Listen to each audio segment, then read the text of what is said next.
এই যে আপু, একটু সাহায্য করবেন প্লিজ।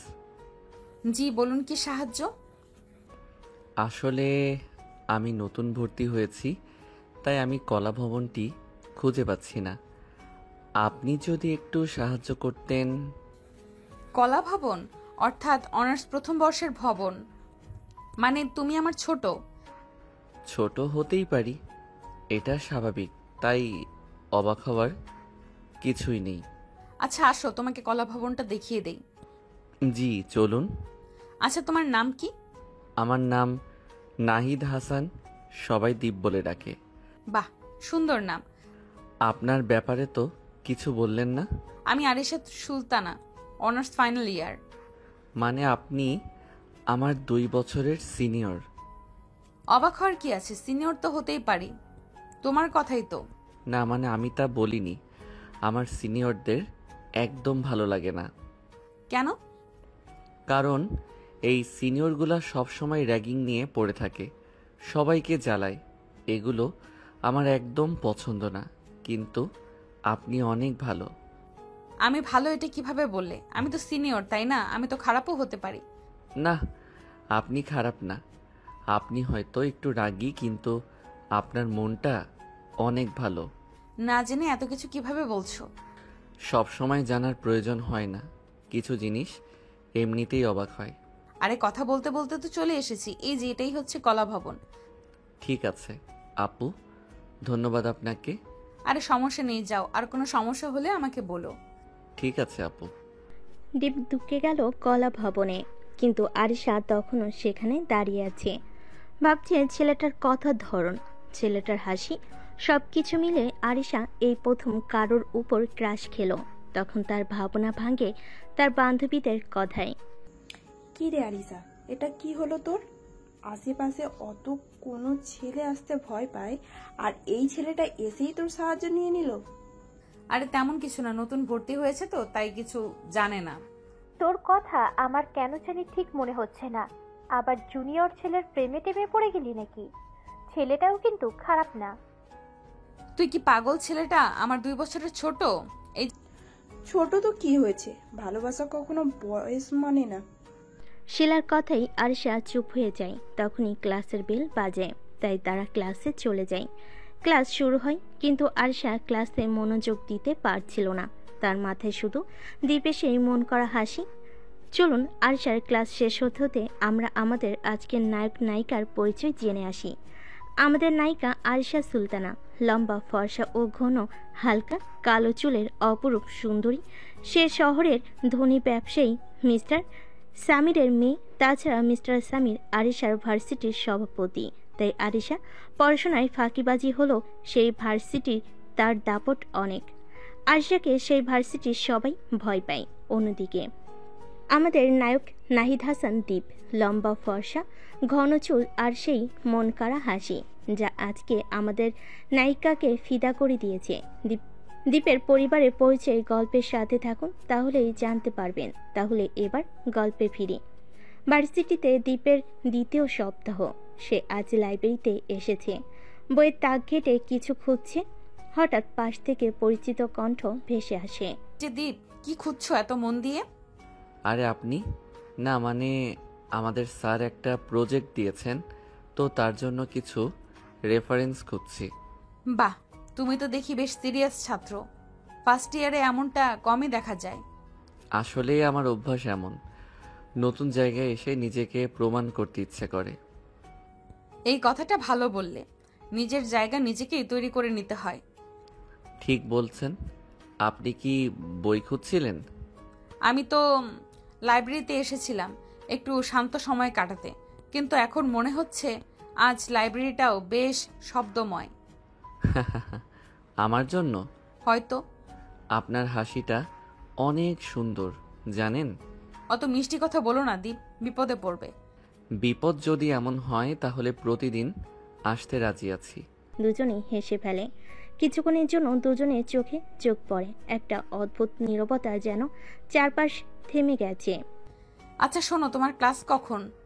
আধা ঘন্টা পর। তাহলে এসো, ক্যাম্পাসের ক্যান্টিনে একটু বসি। আপনি আমায় ক্যান্টিনে ইনভাইট করতেছেন? হ্যাঁ মিস্টার দীপ, একটু চা তো খেতে পারো আমার সঙ্গে। আপনার সঙ্গে সময় কাটানোর সুযোগ কি আমি ছাড়বো? দুজন পাশাপাশি হাঁটতে থাকে। ক্যাম্পাসের বাতাসে তখন এক অন্যরকম শীতলতা, যেন প্রেম আস্তে আস্তে জন্ম নিচ্ছে।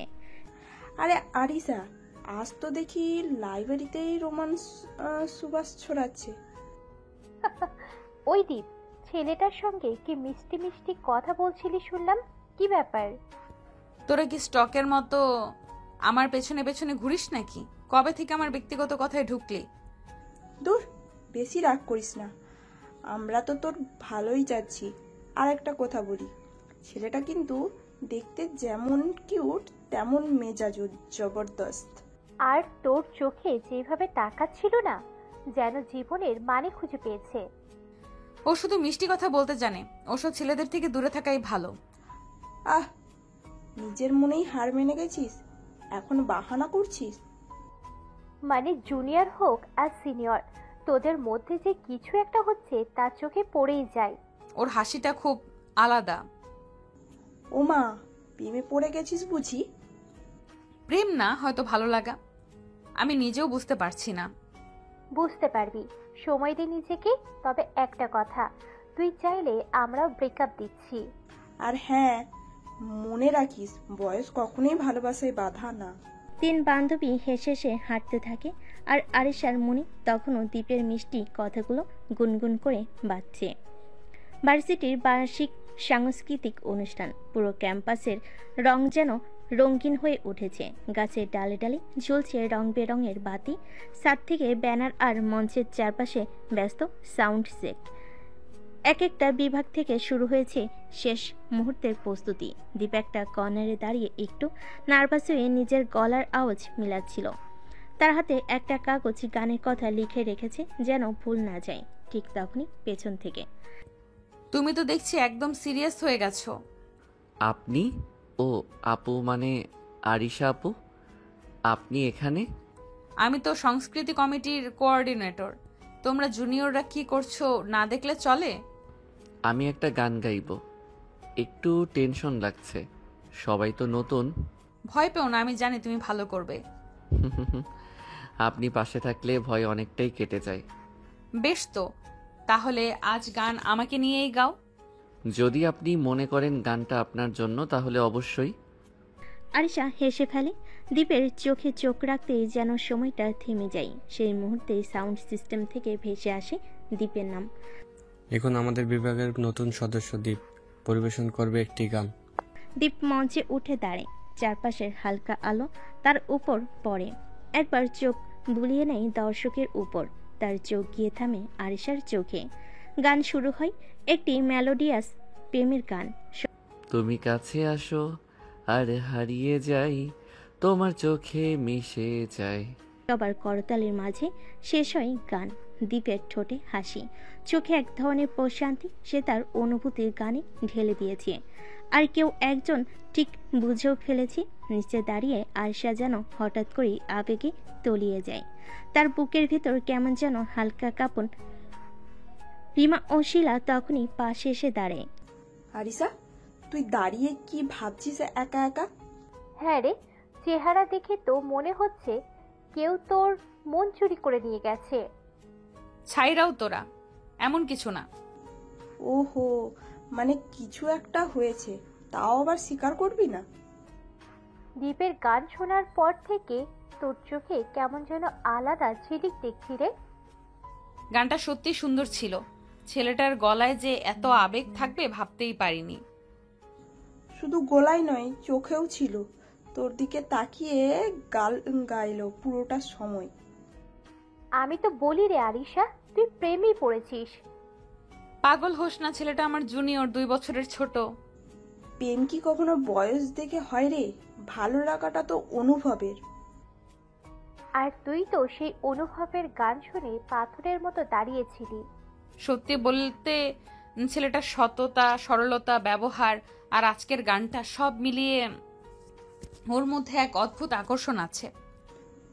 ওই তো স্বীকার করে ফেললি, এখন তোকে আর আটকে রাখা যাবে না।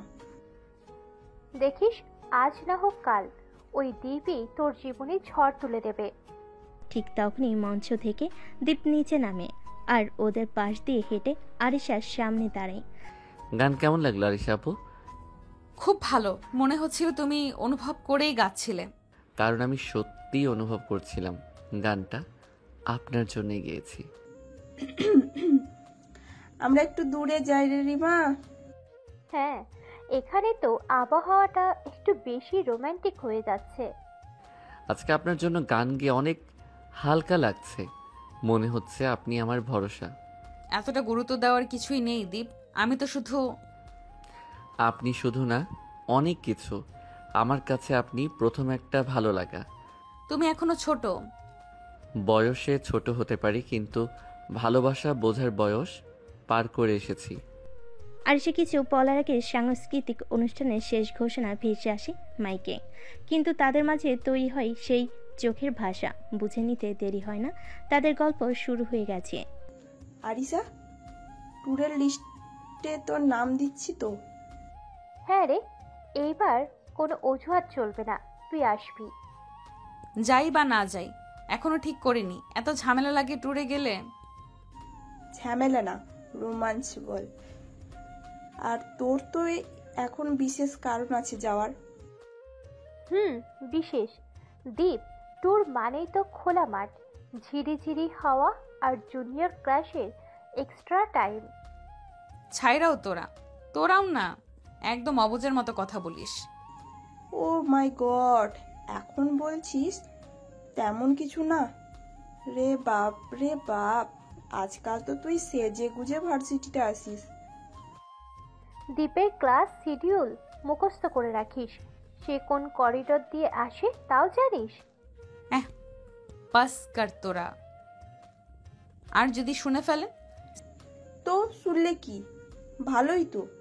এমন ছেলে বারবার আসে না রে, খাটি শোনা, তাও আবার সিনিয়র ক্লাসে ফিদা। শোন, ট্যুরে গেলে ওর সঙ্গে সময় কাটাতে পারবি, জানবি ও আসলে কেমন, তখন না হয় সত্যি করে কিছু ভাববি। ঠিক তখনই ফোনে একটি মেসেজ আসে, ট্যুরের নোটিশ। ভার্সিটি থেকে একদিনের সিলেট ট্যুরের ঘোষণা। আরিশা তখন মেসেজ পড়ে। সিলেট, মাধবকুণ্ডু, বিছানাকান্দি। আচ্ছা, যাওয়া যায় তো? ওয়াও, তোর মতন বদলে গেল। আমি তো বলেছিলাম তোর মন গলে যাবে। ঠিক তখনই সামনে করিডোর দিয়ে দীপ আসে, ব্যাগে ফাইল হাতে। আরিশা আপু, শুনলাম ট্যুরের লিস্টে আপনার নামও আছে। এখনো দেইনি, ভাবছি। প্লিজ যান না, আমি আসলে আপনার সঙ্গেই ঘুরতে চাই। এত কনফিডেন্ট? যদি আমি না যাই?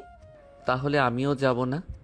বাহ বাহ, এই হলো জুনিয়র রাজা, আমাদের আপুর জন্য ট্যুর ছাড়তেও রাজি। আরিশা, তুই এখন না গেলে কিন্তু ওর ভালোবাসায় বিশাল ছেদ পড়ে যাবে। আচ্ছা ঠিক আছে রে, যাব। কথা দিচ্ছেন তো? আচ্ছা, কথা দিলাম। শীতের সকাল, হালকা বাতাসে আজ ভার্সিটির পরিবেশটাই যেন অন্যরকম। চারিদিকে হাসি, উচ্ছ্বাস, ফিসফিস, কারণ আজ সেই কাঙ্ক্ষিত দিন, যেদিন সবাই যাবে ট্যুরে। এই ট্যুর নিয়ে কত প্ল্যান, কত স্বপ্ন। কেউ নতুন জায়গা দেখার আনন্দে, কেউ আবার কারোর সঙ্গে বেশি একটু সময় কাটানোর আশায়, মুখে লুকানো হাসি। আর ঠিক সেদিনই হয়তো কারোর মনে চিরস্থায়ী হয়ে জায়গা করে নিতে পারে কোনো এক নাম, কোনো এক অনুভব, কোনো এক ভালোবাসা। আরিশা, তাড়াতাড়ি কর, বাস দাঁড়িয়ে আছে, সবাই উঠে গেছে। তুই না সাজতে সাজতেই তো ঘন্টা পার করিস, এবার তো দীপক অপেক্ষা করছে। আরিশা চুল ঠিক করতে করতে বলে। আরে, এত কিছুর কি দরকার ছিল বলতো? কেউ তো কিছু বলবে না। কেউ না, শুধু দীপ বলবে। আপু, দেরি করলেন কেন? এই কথায় যে কি মায়া লুকিয়ে থাকে। চল চল, আজকের বাস জার্নি জমে উঠবে মনে হচ্ছে। তা তিনজন দৌড়ে ভার্সিটির সামনে দাঁড়িয়ে থাকা ট্যুর বাসের দিকে এগিয়ে যায়। চারপাশে আনন্দের শব্দ, সবার মুখে হাসি। বাসের গেটের সামনে দীপ দাঁড়িয়ে। আরিশা আপু, অবশেষে এলেন। তুমি তো বলেছিলে আসতে, তাই আর না আসার উপায় ছিল না। ভালো করেছেন, আমি জানতাম আপনি আসবেন। ভাইরে, এই যে চোখে চোখে কথা হচ্ছে। আর কথা বলবি না, চল ভিতরে বসি। তারা বাসে উঠে শিলা আর রিমা পেছনের সিটে গিয়ে বসে যায়, আর দীপ বসেছিল জানালার পাশে।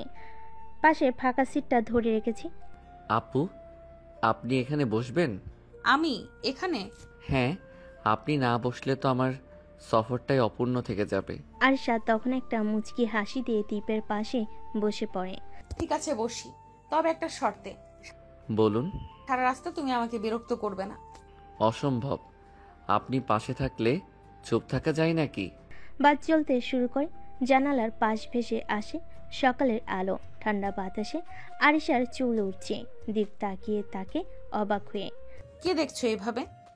কিছু না আপু, আপনি জানেন আপনি হাসলে পুরো পৃথিবী থেমে যায় মনে হয়।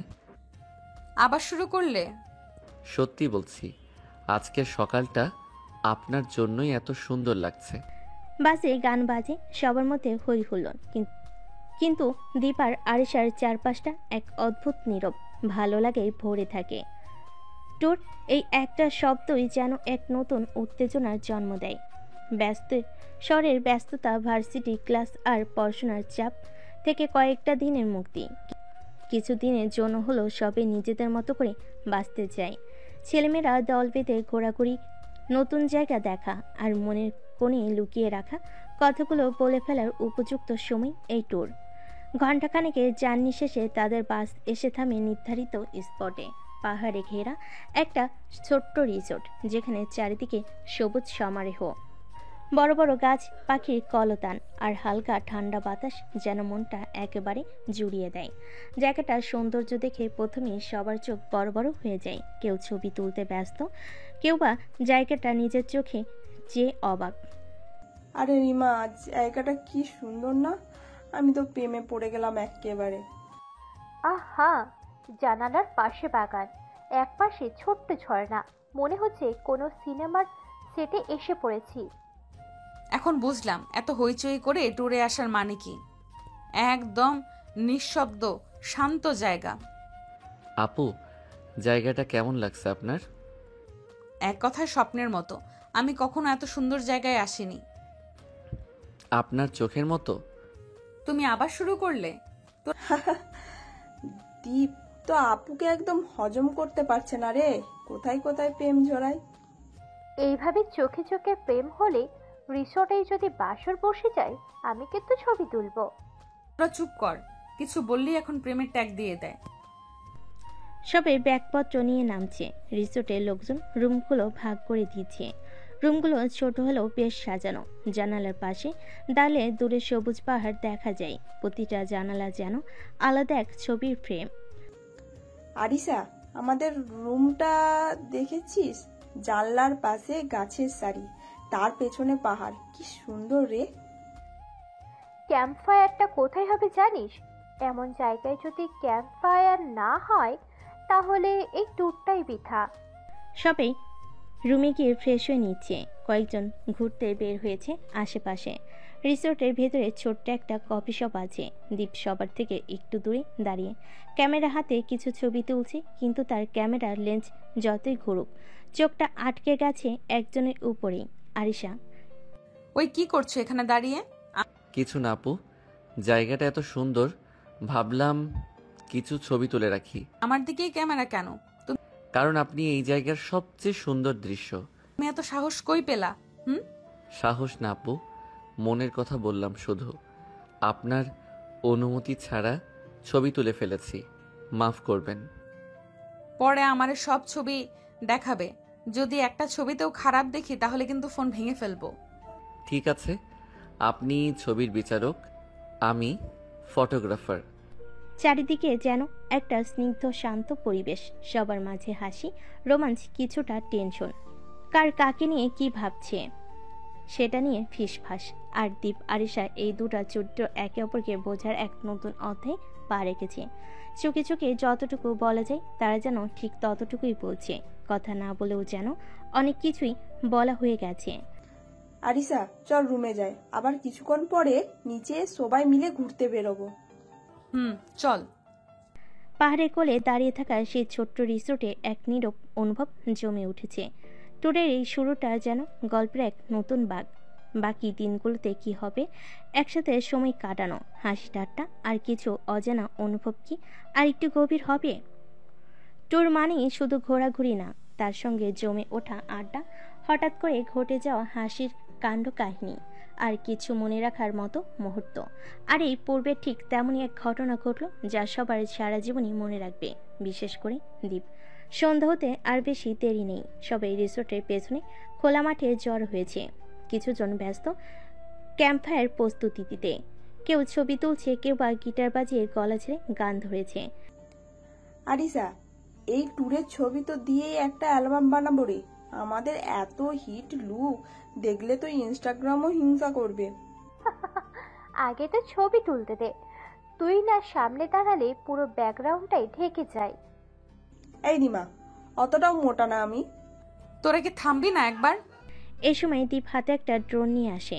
সব আপু, রিসর্টের উপর দিয়ে কিছু ড্রোন শট নিব ভাবছিলাম। বাহ, বেশ আইডিয়া, তবে সাবধানে চালাবি, কারো মাথায় যেন না পড়ে। চিন্তা করবেন না আপু, আমি প্রফেশনাল। সবাই চুপ করে দাঁড়িয়ে ড্রোন ওড়ানো দেখছে। দীপ বেশ কায়দা করে ড্রোনটা ওড়াচ্ছে, কখনো পাহাড়ের গায়ে, কখনো নিচে ক্যাম্পফায়ার ঘিরে ঘোরাফেরা করছে। আর ঠিক তখনই ঘটল সেই কাণ্ড। হঠাৎ একটা পাখি ড্রোনটার সামনে এসে পড়ে, আর ড্রোনটা নিয়ন্ত্রণ হারিয়ে সোজা গিয়ে পড়ে আরিশার মাথায়। হ্যাঁ, এটা কি দীপ, তুমি মাথা ভাঙবে নাকি? ড্রোনটা একেবারে আরিসার মাথায় পার্কিং করলো। ভিডিওটা কেউ তুলেছে, ভাইরাল হবে নিশ্চিত।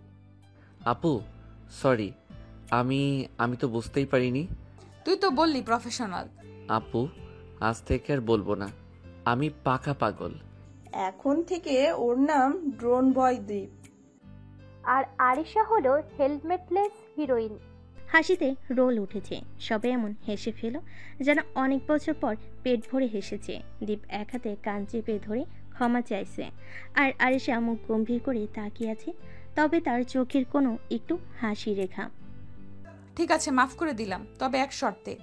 কি শর্ত? সন্ধ্যায় ক্যাম্প ফায়ারে গান গাইতে হবে, সামনে দাঁড়িয়ে। গান? আমি তো গাইতে পারি না। সেটা আমি দেখব। ড্রোন চালাতে পারিস, গান গাইতে পারবি না? ক্যামেরার ব্যাটারি শেষ। আরে না না, আজ তোকে গাইতেই হবে। এমন এক আনন্দঘন মুহূর্তে সবাই আবার একসাথে বসে ক্যাম্পফায়ার ঘিরে। আলো ছায়ার খেলা, গিটারের সুর, আর সেই সঙ্গে ট্যুরের প্রথম দুষ্টু কাণ্ডটা যেন সবাইকে আরও একটু কাছাকাছি নিয়ে আসে। আর দীপ, তার জন্য শুরু হলো নতুন এক ড্রোন কাহিনীর অধ্যায়। ট্যুরের শেষ দিন, সূর্যটা যেন আজ একটু বেশি মন খাপনি উঠেছে। সকালের বাতাসে ক্লান্তির ছায়া, আর চোখে মুখে সবার ঘোরাঘুরি তৃপ্তি। গত কয়দিনের আনন্দ, হাসি, দুষ্টামি সব কিছু যেন সময় ছিনিয়ে নিয়ে নিচ্ছে। হোটেলের ব্যাগ গোছানোর শব্দ, দরজার বন্ধ করার আওয়াজ, আর তার ফাঁকে ফাঁকে বন্ধুত্বের গুঞ্জন, সব মিলে এক অদ্ভুত আবহ। আরিসা, তোদের ফেলে যেতে ইচ্ছা করছে না রে। এমন মজা কবে আবার হবে কে জানে। তুই যদি আর একবার ড্রোন কাণ্ড বলিস না, তবেই শান্তি। ঠিক আছে ঠিক আছে, আর বলবো না। জানিস, ট্যুরে আসার আগে ভেবেছিলাম মাথা গরম হবে, ক্লান্ত হব, কিন্তু এখন মনে হচ্ছে এটা না এলে বুঝতামই না কিছু অনুভূতি কি জিনিস। কে রে, কে এত আবেগ? তুই কি সিরিয়াসলি বদলে যাচ্ছিস? না রে, তুই তো প্রেমে পড়েছিস, সেই জুনিয়র দ্বীপের প্রেমে। চুপ কর তোরা, এসব কথা বাসে বসে বলিস, সবাই শুনে ফেলবে। আর হ্যাঁ, তখনই দীপ আসে ব্যাগ নিয়ে। আপু, তোমার ব্যাগটা আমি বাসে তুলে দেই? না না, লাগবে না, আমি নিয়ে নেব। মানে আপনি আমাকে আর বিশ্বাস করেন না? ওহো, এখন তো পুরো ড্রামা চলছে। আরে দীপ, তুমি শুধু ব্যাগ না, ইচ্ছে করলে আবুকে বিয়েও করে ফেলতে পারো। তোরা চুপ করবি না? একটা হাসির হইহুল্লোর ভেতরে সবাই বাসে উঠে। জানালার পাশের সিটে বসে আরিশা তাকিয়ে থাকে বাইরের পাহাড় আর গাছের দিকে। অন্যদিকে দীপ বসে আছে পেছনে, কিন্তু একবারও চোখ সরে না সামনের দিকে তাকানো থেকে। বাস চলছে ধীরে ধীরে, সব ফেলে পেছনে রেখে এগিয়ে যাচ্ছে চেনা শহরের পথে। আরিসা, তোর এত চুপ কেন? কিছু না, জানিস কিছু মুহূর্ত থাকে যা খুব তাড়াতাড়ি শেষ হয়ে যায়, অথচ চায় না সেটা ফিরুক। তাহলে লিখে রাখিস, জুনিয়র ছেলের রোমান্টিক ভালোবাসা পর্ব ট্যুরে শেষ। হাসির সুরে কেটে গেল ফেরার পথটা। শহরের আলো দেখা দিল, চেনা রাস্তাগুলো আবার ফিরে এলো চোখের সামনে। কিন্তু একটা জিনিস বদলে গেছে, আর সেটা হলো একে অপরের প্রতি দৃষ্টিভঙ্গি। আর সে হয়তো এখনো বুঝে উঠতে পারেনি, কিন্তু সে নিজের অজান্তেই এক জুনিয়র ছেলের হাসিতে ভেতরে ভেতরে এক অন্যরকম অনুভব করে বসেছে। আর দীপ, সে তো একেবারে নিশ্চিত এই ট্যুরে সে শুধু পাহাড় নদী না, নিজের ভালোবাসার গন্তব্যও খুঁজে পেয়েছে। ক্যান্টিনে বসে থাকা দীপ আর আরিশা। এখন দুপুরের সুর, চারপাশের ক্যান্টিনের শব্দ, ছাত্রছাত্রীদের হাসি ঠাট্টা, আর মাঝে মাঝে খুচরো কথাবার্তা। দীপ আর আরিশা আজ একটু অন্যরকম, একে অপরের পাশে বসে খাচ্ছে। আরিশা বিরক্তি ছেড়ে তার খাওয়া শেষ করে দীপের দিকে তাকায়। দীপ, তোমার পরিবার সম্পর্কে একটু জানাতে পারো? পরিবার? আবার কেন? না কিছু না, মনে হচ্ছে তুমি কখনো বলনি তোমার পরিবারের কথা। তোমার তো একটা ভিন্ন অনুভূতি দেখি যখন বিষয়টা আসে। তুমি ভাবছো আমি কাউকে নিজের পরিবার সম্পর্কে বলি না?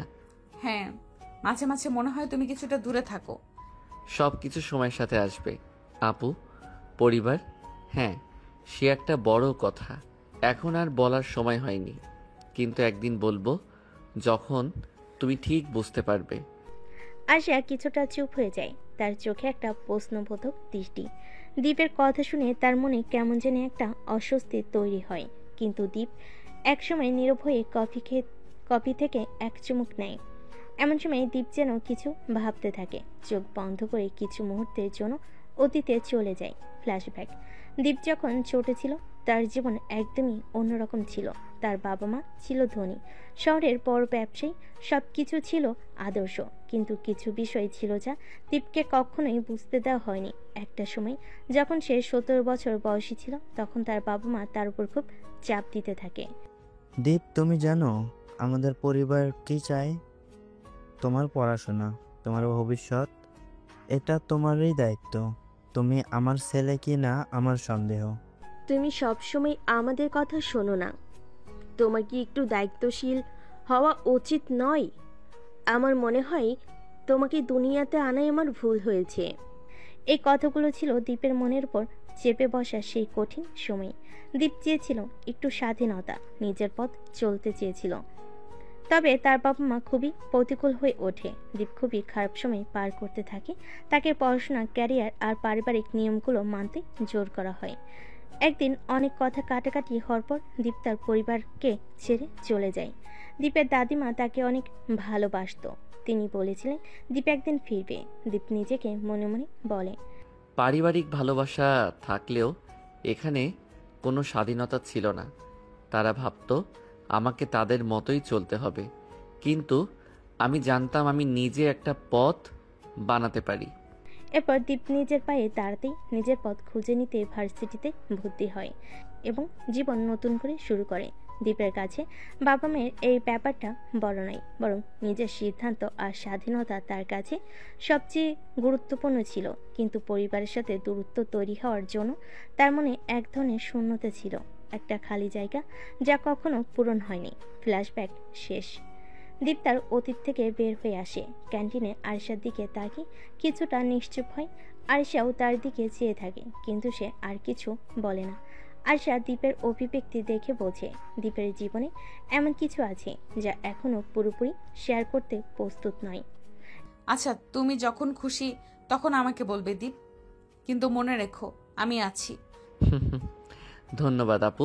এখনো অনেক কিছু থেকে দূরে দীপ, তার পরিবার, তার সম্পর্ক, তার অতীত, সকলে ধীরে ধীরে তার জীবনে প্রবেশ করবে। কিন্তু সে জানে তার সামনে যে পথ রয়েছে সেটা তার নিজের। আর আরিশা, সে একটা বিশ্বাস হয়ে তার পাশে থাকবে।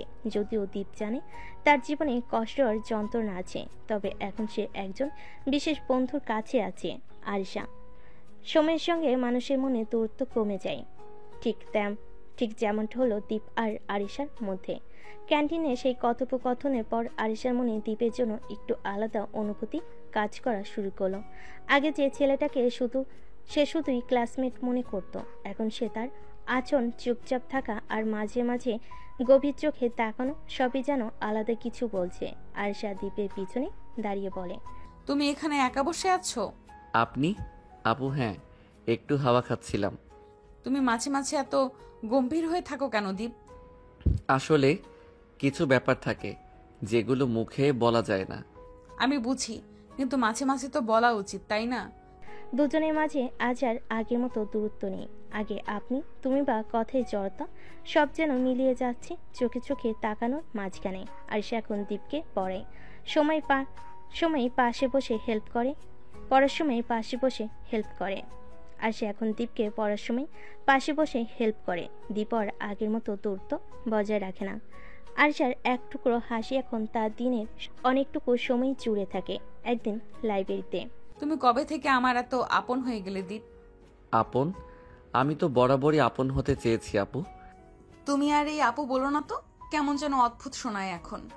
আপনাকে আপু বলতেই ভালো লাগে। কিন্তু আমার তো শুনতে ভালো লাগে না। ভালোবাসা কখনো হঠাৎ করে আসে না, আসে ধীরে ধীরে। ঠিক যেমন দ্বীপের মাঝে আরিশার জন্য ভালো লাগাটা গাঢ় হয়ে উঠেছে, আর আরিশার মনে দ্বীপের জন্য অদ্ভুত এক টান। ওরা এখন আর আগের মতো শুধু ভার্সিটির পরিচিত কেউ নয়, বরং একজন আরেকজনে খুব আপন মানুষ হয়ে উঠেছে অজান্তেই। ভালোবাসার পথে কখনো কখনো ঝড় ওঠে, আর সেই ঝড় যদি হয় একরাশ অভিমান, তাহলে সে ঝড়ের ঝাপটা সবচেয়ে বেশি লাগে নিজের অনুভূতিতেই। আজকের দিনটাও তেমনই এক অভিমান মাখা সকাল ছিল। আয়শা আজ খুব রেগেছিল। কেন? কোনো একটা বিষয় নিয়ে কারোর সাথে ঝগড়া হয়েছে। দীপ সেটা জানতো না। স্বাভাবিক মতোই সে লাইব্রেরির পাশে বসে থাকা আয়শার দিকে এগিয়ে যায়, হাতে একটা নোটবুক। আপু, এই যে আপু, একটু দেখবেন। আয়শার আগে গম্ভীর মুখ করে চুপচাপ বসেছিল, একবার চোখ তুলে তাকে চিৎকার করে ওঠে। ততক্ষণ ধরে আপু আপু করছিস কেন? তোকে কতবার বলেছি এই আপু ডাকটা বাদ দে। আর একদিন যদি তোকে এই ডাকটা দিতে শুনি, তাহলে নিজেই বুঝে নিবি কি হবে। দীপ একটু থমকে যায়। সে আগে আর কখনো আরশাকে এত রেগে যেতে দেখেনি। তখন সে ভয়ে ঢোক গিলে, তারপর নিচু গলায় বলে, তাহলে কি বলে ডাকবো? আমার নাম ধরে ডাকবি, আর তুমি করে বলবি। কিন্তু আপনি তো আমার বড়। আর একটা কথা যদি বলিস, আজকেই তোর শেষ দিন হবে। ঠিক আছে। আরিশা, তুমি একটু রাগ করেছো মনে হচ্ছে। আরশা এক সেকেন্ডে দ্বীপের পরিবর্তন দেখে, একটু অবাক হয়, তারপর চোখ ঘুরিয়ে বলে, হ্যাঁ রেগে আছি, কিন্তু তুই মানে তুমি এসে রাগটা একটু হালকা করে দিলে। এখন চুপচাপ বসো, কথা বেশি বলো না। দীপ অবাক। এতদিন যাকে আপু বলে চিনত, তার মুখে আজ শুনল নিজের নাম ধরে ডাকতে। মনটা একটা অদ্ভুত অনুভূতিতে ভরে উঠল দীপের। আর আরিশাও যতই রেগে থাকুক, দীপের পাশে বসে থাকা তার শান্ত স্বরটা সবকিছুই মন ভালো করে দেওয়ার জন্য যথেষ্ট।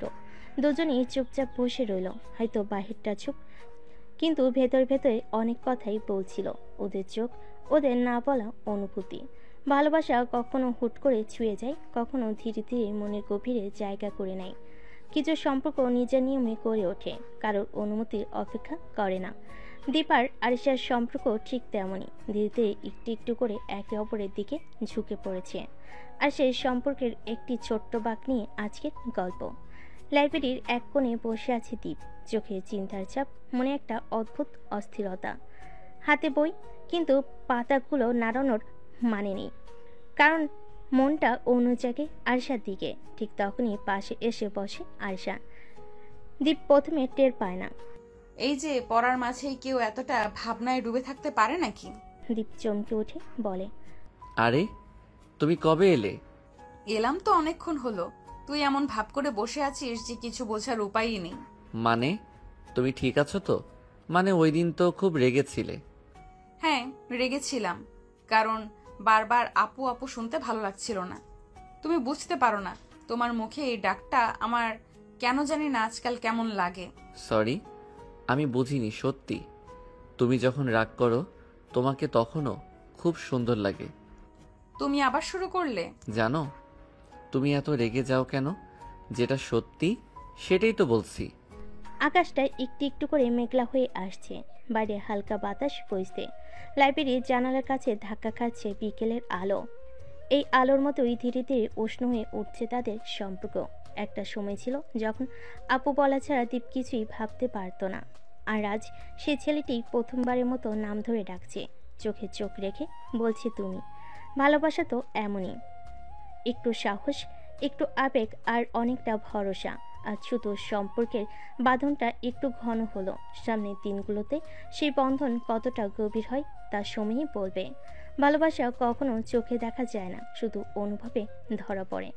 অনুভবটা যখন বুকের গভীরে গেঁথে যায় তখন হয়তো সেটা স্বীকার করে নেওয়া যায় না, কিন্তু না বলা কথাগুলো ভেতর থেকে ধাক্কা দিতে থাকে বারবার। আয়শার মধ্যেও এখন সেই অনুভব, সেই না বলা ভালোবাসা। সে ধীরে ধীরে ভালোবেসে ফেলেছে দীপকে। দীপের সঙ্গে সময় কাটানো, তার চোখে চোখ রাখা, তার কথায় মুচকি হাসি, এসব কিছুতেই সে অনুভূতি জেগে উঠেছে। তার বন্ধ করে রাখা যাচ্ছে না। তবে দীপ, সে তো এখনো আগের মতোই ভদ্র, বিনয়ী আর শ্রদ্ধাশীল। তাতে যেন কোথাও একটা দেওয়াল রয়ে গেছে। আজ বিকেলে ক্লাস শেষে ক্যাম্পাসের ক্যান্টিনের পেছনের কর্নারে বসে আছে আরিশা আর তার ঘনিষ্ঠ দুই বান্ধবী শিলা আর রিমা। আরিসা, তুই আজকাল খুব চুপচাপ হয়ে গেছিস, ক্লাসেও মন নেই তোর। হ্যাঁ রে, তোর তো সবসময় হাসি খুশি মুড থাকে, হঠাৎ কি হয়েছে? বলবো বলবো ভাবছি, কিন্তু সাহস পাই না। এত গম্ভীর ব্যাপার, বল তো কি হয়েছে? দীপকে ভালোবেসে ফেলেছি রে। কি? তুই দীপকে? জানতাম এমনটাই হবে। তো আমরা তোকে কবে দুলাভাই বলে ডাকবো?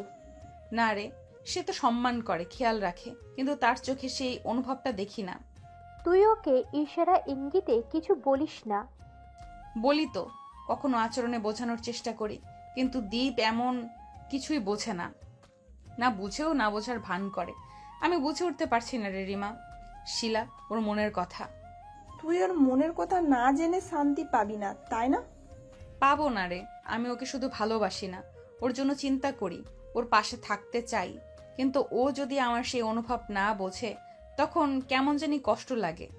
এক কাজ কর, তুই আর না ঘোরাঘুরি করিস, সোজা বলে ফেল সবকিছু, ব্যাস।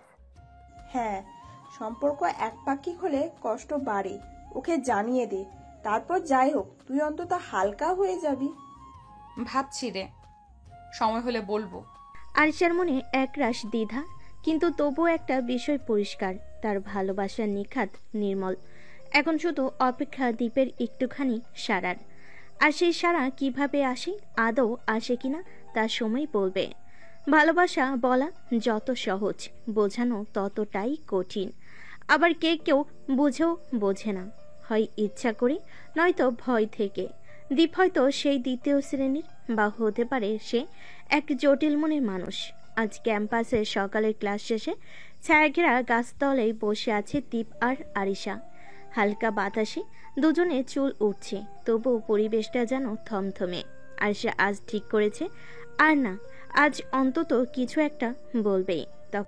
আপনি আজকাল অনেক চুপচাপ হয়ে গেছেন, সব ঠিক তো? হুম, ঠিকই তো আছি আপু। আবার সেই আপু? আমি তো বলেছিলাম আমার নাম ধরে ডাকতে। ইয়ে, আরিশা এখন ঠিক আছে? অনেক ভালো লাগছে শুনতে। তুমি জানো, কেউ যখন নিজের নামটা প্রিয় কারোর মুখে শুনে তখন সেটা খুব স্পেশাল লাগে। তাই নাকি? আমার তো কখনো এসব অনুভব হয়নি। অনুভব না থাকলে হয় না, থাকতে হয়। তুমি আবার কবিতা শুরু করলে নাকি? মাঝে মাঝে কবিতায় সব কথা বলা যায় না, কিছু ইঙ্গিত যথেষ্ট। বুঝলাম না আপু, মানে আরিশা? এখন আরিশা মনে মনে বলে। বুঝেও না বোঝার ভান করছে। আরিশা বুঝে গেল দীপের চুপচাপ থাকা একটা দেওয়াল তুলে রেখেছে, কিন্তু এই দেওয়াল কবে ভাঙবে, কবে সে বুঝবে আরিশার মনের কথা। এই অস্থিরতা নিয়েই আবার নতুন সকাল শুরু হবে তাদের। আজকের দিনটি একেবারেই আলাদা ছিল। আরিশা তার বান্ধবীদের সাথে ভার্সিটি ক্যাম্পাসে বসে একটি বিশেষ পরিকল্পনা নিয়ে কথা বলছিল। দীপকে নিয়ে তার অনুভূতি দিন দিন তীব্র হয়ে উঠছে, কিন্তু সেগুলো প্রকাশ করার সাহস সে এখনো পায়নি। যদিও সে জানে দীপকে ভালোবাসে, তবে সে নিশ্চিত নয় দীপ তার প্রতি এমন অনুভূতি অনুভব করছে কিনা। তাই আজ এই দিনটিতে সে তার বান্ধবীদের কাছ থেকে সাহায্য চায়। তো কি একসময় দীপকেও প্রপোজ করতে চাস? হ্যাঁ আরিশা, তোকে তো প্রায় সময় দীপের কথা বলতে দেখি। কি, তোমার মধ্যে কিছু একটা পরিবর্তন হচ্ছে নাকি? দীপের কথা মনে পড়লে আমার মন একটু অস্থির হয়ে যায়। জানি না কিভাবে তার কাছে যাবে। সব সময় মনে হয় সে আমার বন্ধু, কিন্তু আমি চাই তাকে বলি আমি তাকে ভালোবাসি। তাহলে একটা কাজ কর, তুমি দীপকে সরাসরি বলো, কোনো ঘুরিয়ে ফিরিয়ে না। ও যদি তোমার জন্য কিছু অনুভব করে তা তোমাদের সম্পর্ক ঠিক হয়ে যাবে। একদম ঠিক। তবে তুমি জানো, দীপও যদি একই অনুভূতি অনুভব করে তাহলে তো সেটা সুন্দর হবে। আমি জানি, কিন্তু দীপ সবসময় খুব সাধারণভাবে থাকে, কখনোই কোনো ইঙ্গিত দেয় না। সে কি আমাকে কখনো এমনভাবে দেখবে? তুই যদি কোনো ইঙ্গিত না দিস তবে সে জানবে কিভাবে? তোকে সরাসরি বলতে হবে। আর দীপ তো তেমন পাগল ছেলে নয়, সোজা ওকে জানিয়ে দে, আর পরে দেখিস কি হয়। আরিশা, আমি তোকে বলছি, একবার তুই সেই অনুভূতি প্রকাশ করে দেখ, দীপও তোর মতো অনুভূতি থাকবে। কিন্তু তুই তো সেদিন বলেছিলি যে দীপ নাকি তোর ভালো বন্ধু। ঠিক বলেছ, কিন্তু আমি জানি না কেন দীপের সঙ্গে এসব বলতে ভয় পাচ্ছি। তুমি যদি ভয় পাও তবে কখনোই কিছু বলতে পারবে না। আর যদি দীপ কিছু না বোঝে তাতে কিছু আসে যায় না। অন্তত তুমি নিজের অনুভূতি তো প্রকাশ করেছো। আর তুমি না জানো, দীপও তোমাকে পছন্দ করতে পারে, তবে এ সবসময়ই বন্ধুত্বের সীমায় সীমাবদ্ধ থাকে। কিন্তু আমরা তো জানি তোমার মধ্যে তার জন্য অন্যরকম কিছু অনুভূতি আছে। সে কি ভাববে? তবে যদি আমি প্রপোজ করি তাহলে দীপের প্রতিক্রিয়া কি হবে? আরিসা, তোমার ভয় তো আর বাড়িয়ে লাভ নেই। তুমি যদি ভালোবাসো তাহলে সেটা সোজাসুজি বলো। দেখো, হয়তো সেও ভেবে দেখবে এবং তখন তোমার ভালোবাসার সম্পর্কটা শুরু করতে পারবে। ঠিক বলছো শিলা, তুমি যদি পছন্দ করো তাহলে তো বলতেই হবে। দীপ তো আসলে অনেক সোজা ছেলে, সে বুঝতে পারবে। আরশার মন তখন একটু একটু করে স্বস্তি পেল। বান্ধবীদের কথা শোনার পর সে সিদ্ধান্ত নিল এবার আর দেরি নয়, সে দীপকে সরাসরি বলবে তার অনুভূতি। যদিও ভয় ছিল, কিন্তু সঠিক সময়ের অপেক্ষা তার আর ভালো লাগছিল না। সে জানতো কোনো কিছু না বলে তার মনে চাপ রেখে যেতে হবে। দীপকে তার ভালোবাসা জানানো খুবই জরুরি। আচ্ছা, আমি চেষ্টা করব, আমি দীপকে বলবো যে আমি তাকে ভালোবাসি। এটা তো সঠিক কাজ। আমরা তো তোর পাশেই আছি। হ্যাঁ আরিশা, এখন তো সময় এসেছে, দীপের সঙ্গে সরাসরি কথা বলো। একে একে আরিশা তার বান্ধবীদের সাহসে ভরসা পেয়ে সিদ্ধান্ত নেয় সে দীপের কাছে গিয়ে তার অনুভূতি প্রকাশ করবে, দীপকে জানিয়ে দেবে তাকে ভালোবাসার কথা। ভালোবাসা কখনো কখনো নীরব থেকে মুখ ফুটে বেরিয়ে আসে। কারোর চোখে থাকে দ্বিধা, কারোর চোখে সাহস। আর সেই সাহসীটা ছিল আরিশা। সে তার মনের কথাটা বলে ফেলেছে, দীপকে প্রপোজ করেছে একেবারে সরাসরি, একান্তে একটি শান্ত পার্কের কোণে। কিন্তু ভালোবাসা তো একতরফা থাকলে অসম্পূর্ণ। প্রশ্ন হলো দীপ কি করবে? পার্কে বসে আছে দীপ আর আরিশা। চারপাশে গাছেরা নিঃশব্দ সাক্ষী হয়ে আছে তাদের কথোপকথনে। আমি তোমাকে ভালোবাসি দীপ, খুব ভালোবাসি। তার কণ্ঠে কোনো কাপড় নেই, চোখে কোনো দ্বিধা নেই। আপু, বলে থেমে যায়, নিজের মুখের শব্দেই অবাক হয় সে। মানে আরিশা, তুমি তো জানো আমি সবসময় আপনাকে সম্মান করেছি, শ্রদ্ধা করেছি, আপনার কাছে অনেক কিছু শিখেছি। কিন্তু আজ আপনি যা বললেন আমি সত্যি কিছুটা থমকে গেছি। তোমার থমকে যাওয়া আমি বুঝি, কিন্তু দীপ, আমার অনুভূতিগুলো অনেক দিনের জমে থাকা। আজ শুধু সাহস করে বলেছি। তোমার না বলতে কোনো বাধা নেই, আমি জোর করছি না। দীপ চুপ করে থাকে কিছুক্ষণ, তারপর নিচু গলায় বলে, আপনি জানেন আমি কখনো নিজের অনুভূতি নিয়ে খুব খোলামেলা ছিলাম না। আমার পরিবার, অতীত সব কিছুই আমাকে একটু ভেতরের মানুষ বানিয়ে ফেলেছে। তবে আজ একটা কথা বলি, আপনি শুধু আমার সিনিয়র না, আপনি আমার প্রতিদিনের প্রেরণা। আমি সারা দিনে যত হাসি তার অনেকটাই আপনার কারণে। আপনি ছাড়া ভার্সিটির দিন কল্পনাও করতে পারি না। আমি বুঝিনি আমি আপনাকে কবে কিভাবে ভালোবেসে ফেলেছি। হয়তো সেই প্রথম ক্লাসে যখন আপনি আমাকে বসে পড়ো বলেছিলেন, হয়তো সেই দিন যখন আপনি ক্যান্টিনে একসাথে বসে বলেছিলেন তুমি আমার প্রিয় জুনিয়র। আপু মানে আরিশা, আমিও আপনাকে ভালোবাসি। আরিশার চোখ ভরে ওঠে জলার হাসিতে। সে চোখ নামিয়ে ফেলে। দীপকে জড়িয়ে ধরে তার বুকে মাথা রেখে বলে, তোমাকে আগেও বলেছিলাম আর আজকেও শেষবারের মতো বলছি, এখন থেকে আমাকে আর আপু ডাকবে না, শুধু আরিশা বলবে, বুঝেছো? ঠিক আছে আরিশা, আজ থেকে তুমি শুধু আরিশা, আর আমার হৃদয়ের সবচেয়ে প্রিয় মানুষ। তারা দুজনেই তাকিয়ে থাকে আকাশের দিকে। সূর্য তখনও অস্ত্র যায়নি, কিন্তু তাদের জীবনে ভালোবাসার আলো ঠিকই ছড়িয়ে পড়েছে। ভালোবাসা ঠিক তখনই পূর্ণতা পায় যখন একসাথে দুজন মানুষ সাহস করে নিজেদের মনের কথা বলে। আজ দীপ ও আরিশার সম্পর্ক নতুন রূপ পেল। এই মুহূর্তটাই হয়তো তাদের জীবনের সবচেয়ে সুন্দর মুহূর্ত। তবে এই ভালোবাসা এখনো বহু পথ পাড়ি দেবে, তাদের গল্প এখনো শেষ হয়নি, এ তো কেবল শুরু। ভালোবাসা যখন দুটো মনকে এক করে, তখন পৃথিবীর প্রতিটি মুহূর্তেই হয়ে ওঠে রঙিন। স্পর্শে থাকে কাঁপুনি, চোখে চোখ রাখলেই যেন কিছু বলা হয়ে যায়। দীপার আরিশার ভালোবাসার গল্প এবার এক নতুন মোড়ে। রোমান্টিক সময়ের ছোঁয়ায় ক্লাস শেষে বিকেলের নরম আলোয় ক্যাম্পাসের সেই পুরনো বেঞ্চে বসে আছে দীপ আর আরিশা। আজ আপন মানে আরিশা, তুমি অনেক সুন্দর লাগছে। তোমার মুখ থেকে সরাসরি এই কথা শুনে বিশ্বাস করতে কষ্ট হচ্ছে। আগে তো দেখতাম কোনো কথা বলার আগে গলার খসখস শুরু হতো। তুমি এখন আর আপু নও, তাই একটু সাহস বেড়েছে। আর যাকে ভালোবাসি তাকে না বলা যে অসম্পূর্ণ এক ভালোবাসা। আরিশা হেসে তার হাতটা দীপের দিকে বাড়িয়ে দিল। দীপ নিঃশব্দে হাত ধরল। আঙ্গুলের ভাঁজে ভাঁজে তার অনুভব হয়ে গেল এক অদ্ভুত প্রশান্তি। একদিন ক্যান্টিনে, দীপ, তোমার জন্য কেক এনেছি, নিজ হাতে বানিয়েছি। তুমি রান্না করো? মানে এত কিছুর মাঝে সময় পাও কিভাবে? ভালোবাসলে সময় বের করতেই হয়। কেমন হয়েছে বলো তো? দীপ কেকটা একটু টেস্ট করে বলে, অসাধারণ। তুমি যদি এমন কেক বানাও, আমি রোজ ঝগড়া করেও এই পুরস্কার নিতে রাজি। আরিশা হেসে কপাল ঠুকে বলে, বউ হওয়ার আগে থেকেই অনুশীলন চলছে বুঝি। তুমি থাকলে আমি রোজ ঈদের দিন মনে করব। একদিন বিকেলে তারা ক্যাম্পাসের গার্ডেনের অংশে হেঁটে বেড়ায়। জানো, আমি যখন প্রথম ভার্সিটিতে তোমাকে দেখি, ভাবিনি এই ছেলেটা একদিন আমার জীবনে সবচেয়ে গুরুত্বপূর্ণ মানুষ হয়ে উঠবে। আমি তো প্রথম দিনই বুঝেছিলাম তুমি আমার জীবনে ঝড় হয়ে আসবে।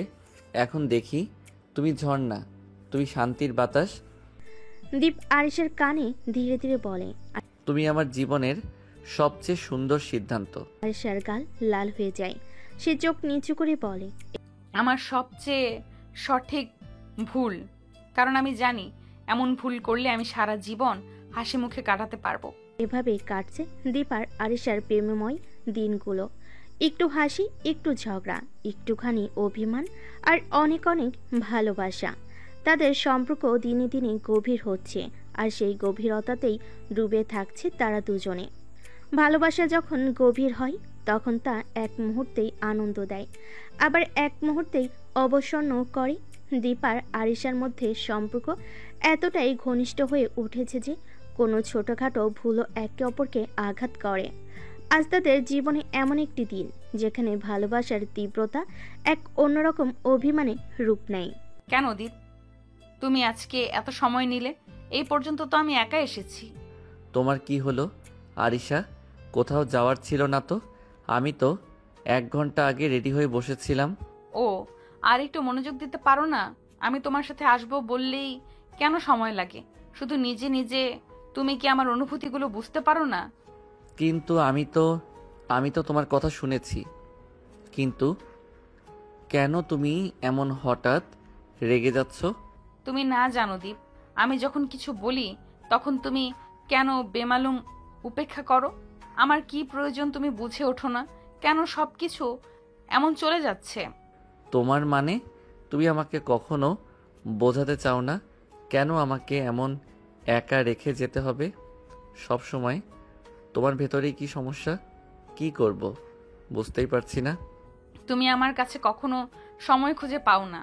তুমি যখনই চাও তখনই তুমি নিজে সময় পেয়ে যাও, কিন্তু আমার যদি কিছু থাকে তুমি কেন জানো না? আরিশা, তুমি আসলেই বুঝতে পারছো না আমি সব সময় তোমার জন্যই আছি, কিন্তু কখনো তুমি বুঝতে চাও না। তোমার উচিত ছিল আমাকে না জানিয়ে এগুলো বলো না।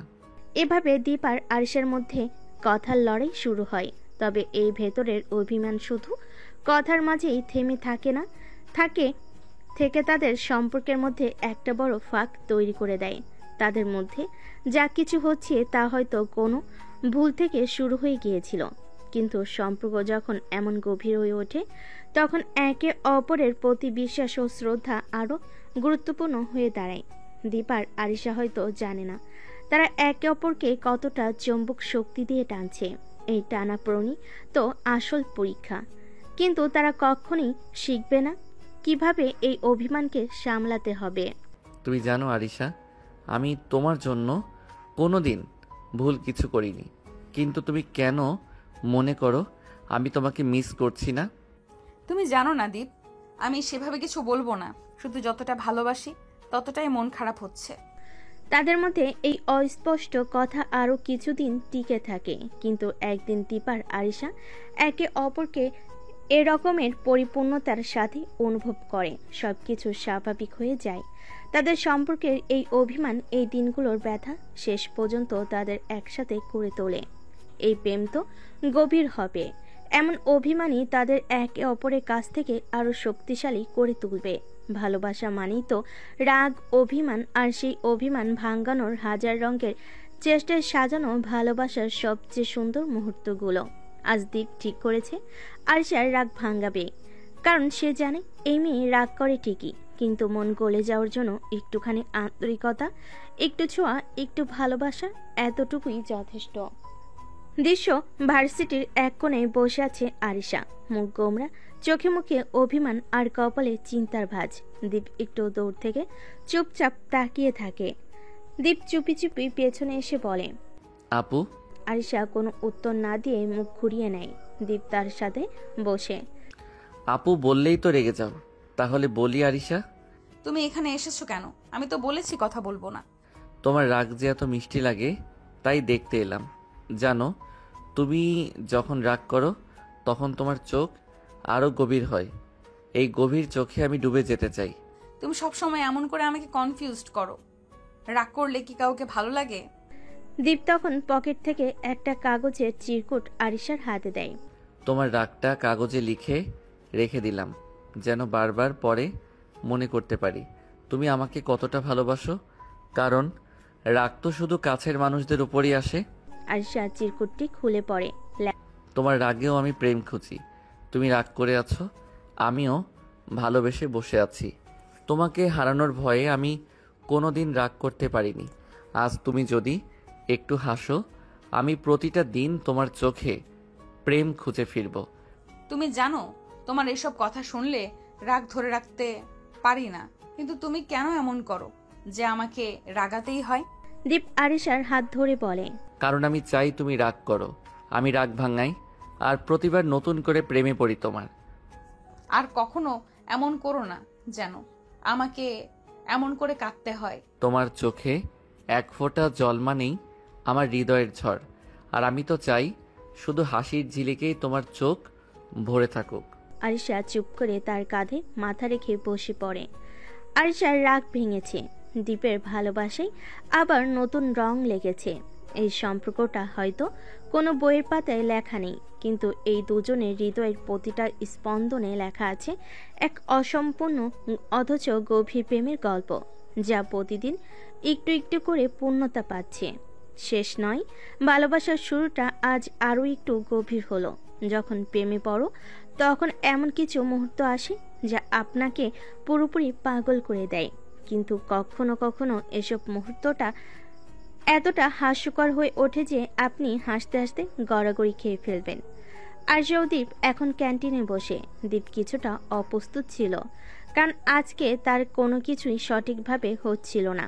প্রথমে তার ফোনটা ড্রিঙ্কের কাপের মধ্যে পড়ে যায়, তারপর তার মিষ্টির প্যাকেট ছিঁড়ে গিয়ে পুরো মিষ্টি মেঝে গড়িয়ে পড়ে। দীপ, তোমার তো একদম ভাগ্যটাই আজ পকেটে নেই। আমি তো ভাবছিলাম এটা কি, কিছু তো ঠিক করতে পারলাম না। আজ তো পুরো দিনেই মহাভারত হয়ে গেল। তুমি তো আজকে ড্রিঙ্কসের কাপ থেকে শুরু করে মিষ্টি পর্যন্ত একে একে সব সঠিক জায়গায় ফেলে দিলে। তুমি তো বেসিক্যালি ফুল ফ্ল্যাট। হ্যাঁ, কিছু একটা তো করতে হচ্ছিল।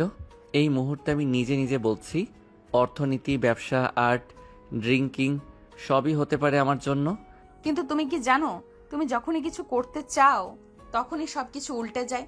তুমি কি সত্যি মন থেকে কাঁদছো? কাঁদতে বলছো? আমি তো ভাবছি আমার জীবনটা একেবারে ওয়েব সিরিজের মতো হয়ে গেল। এতটুকু বলতে দীপের লাঞ্চের প্লেট একে একে নিচে পড়ে যায়। এবার আচ্ছা, এটা কোনো কমেডি শো তো শুরু হলো না?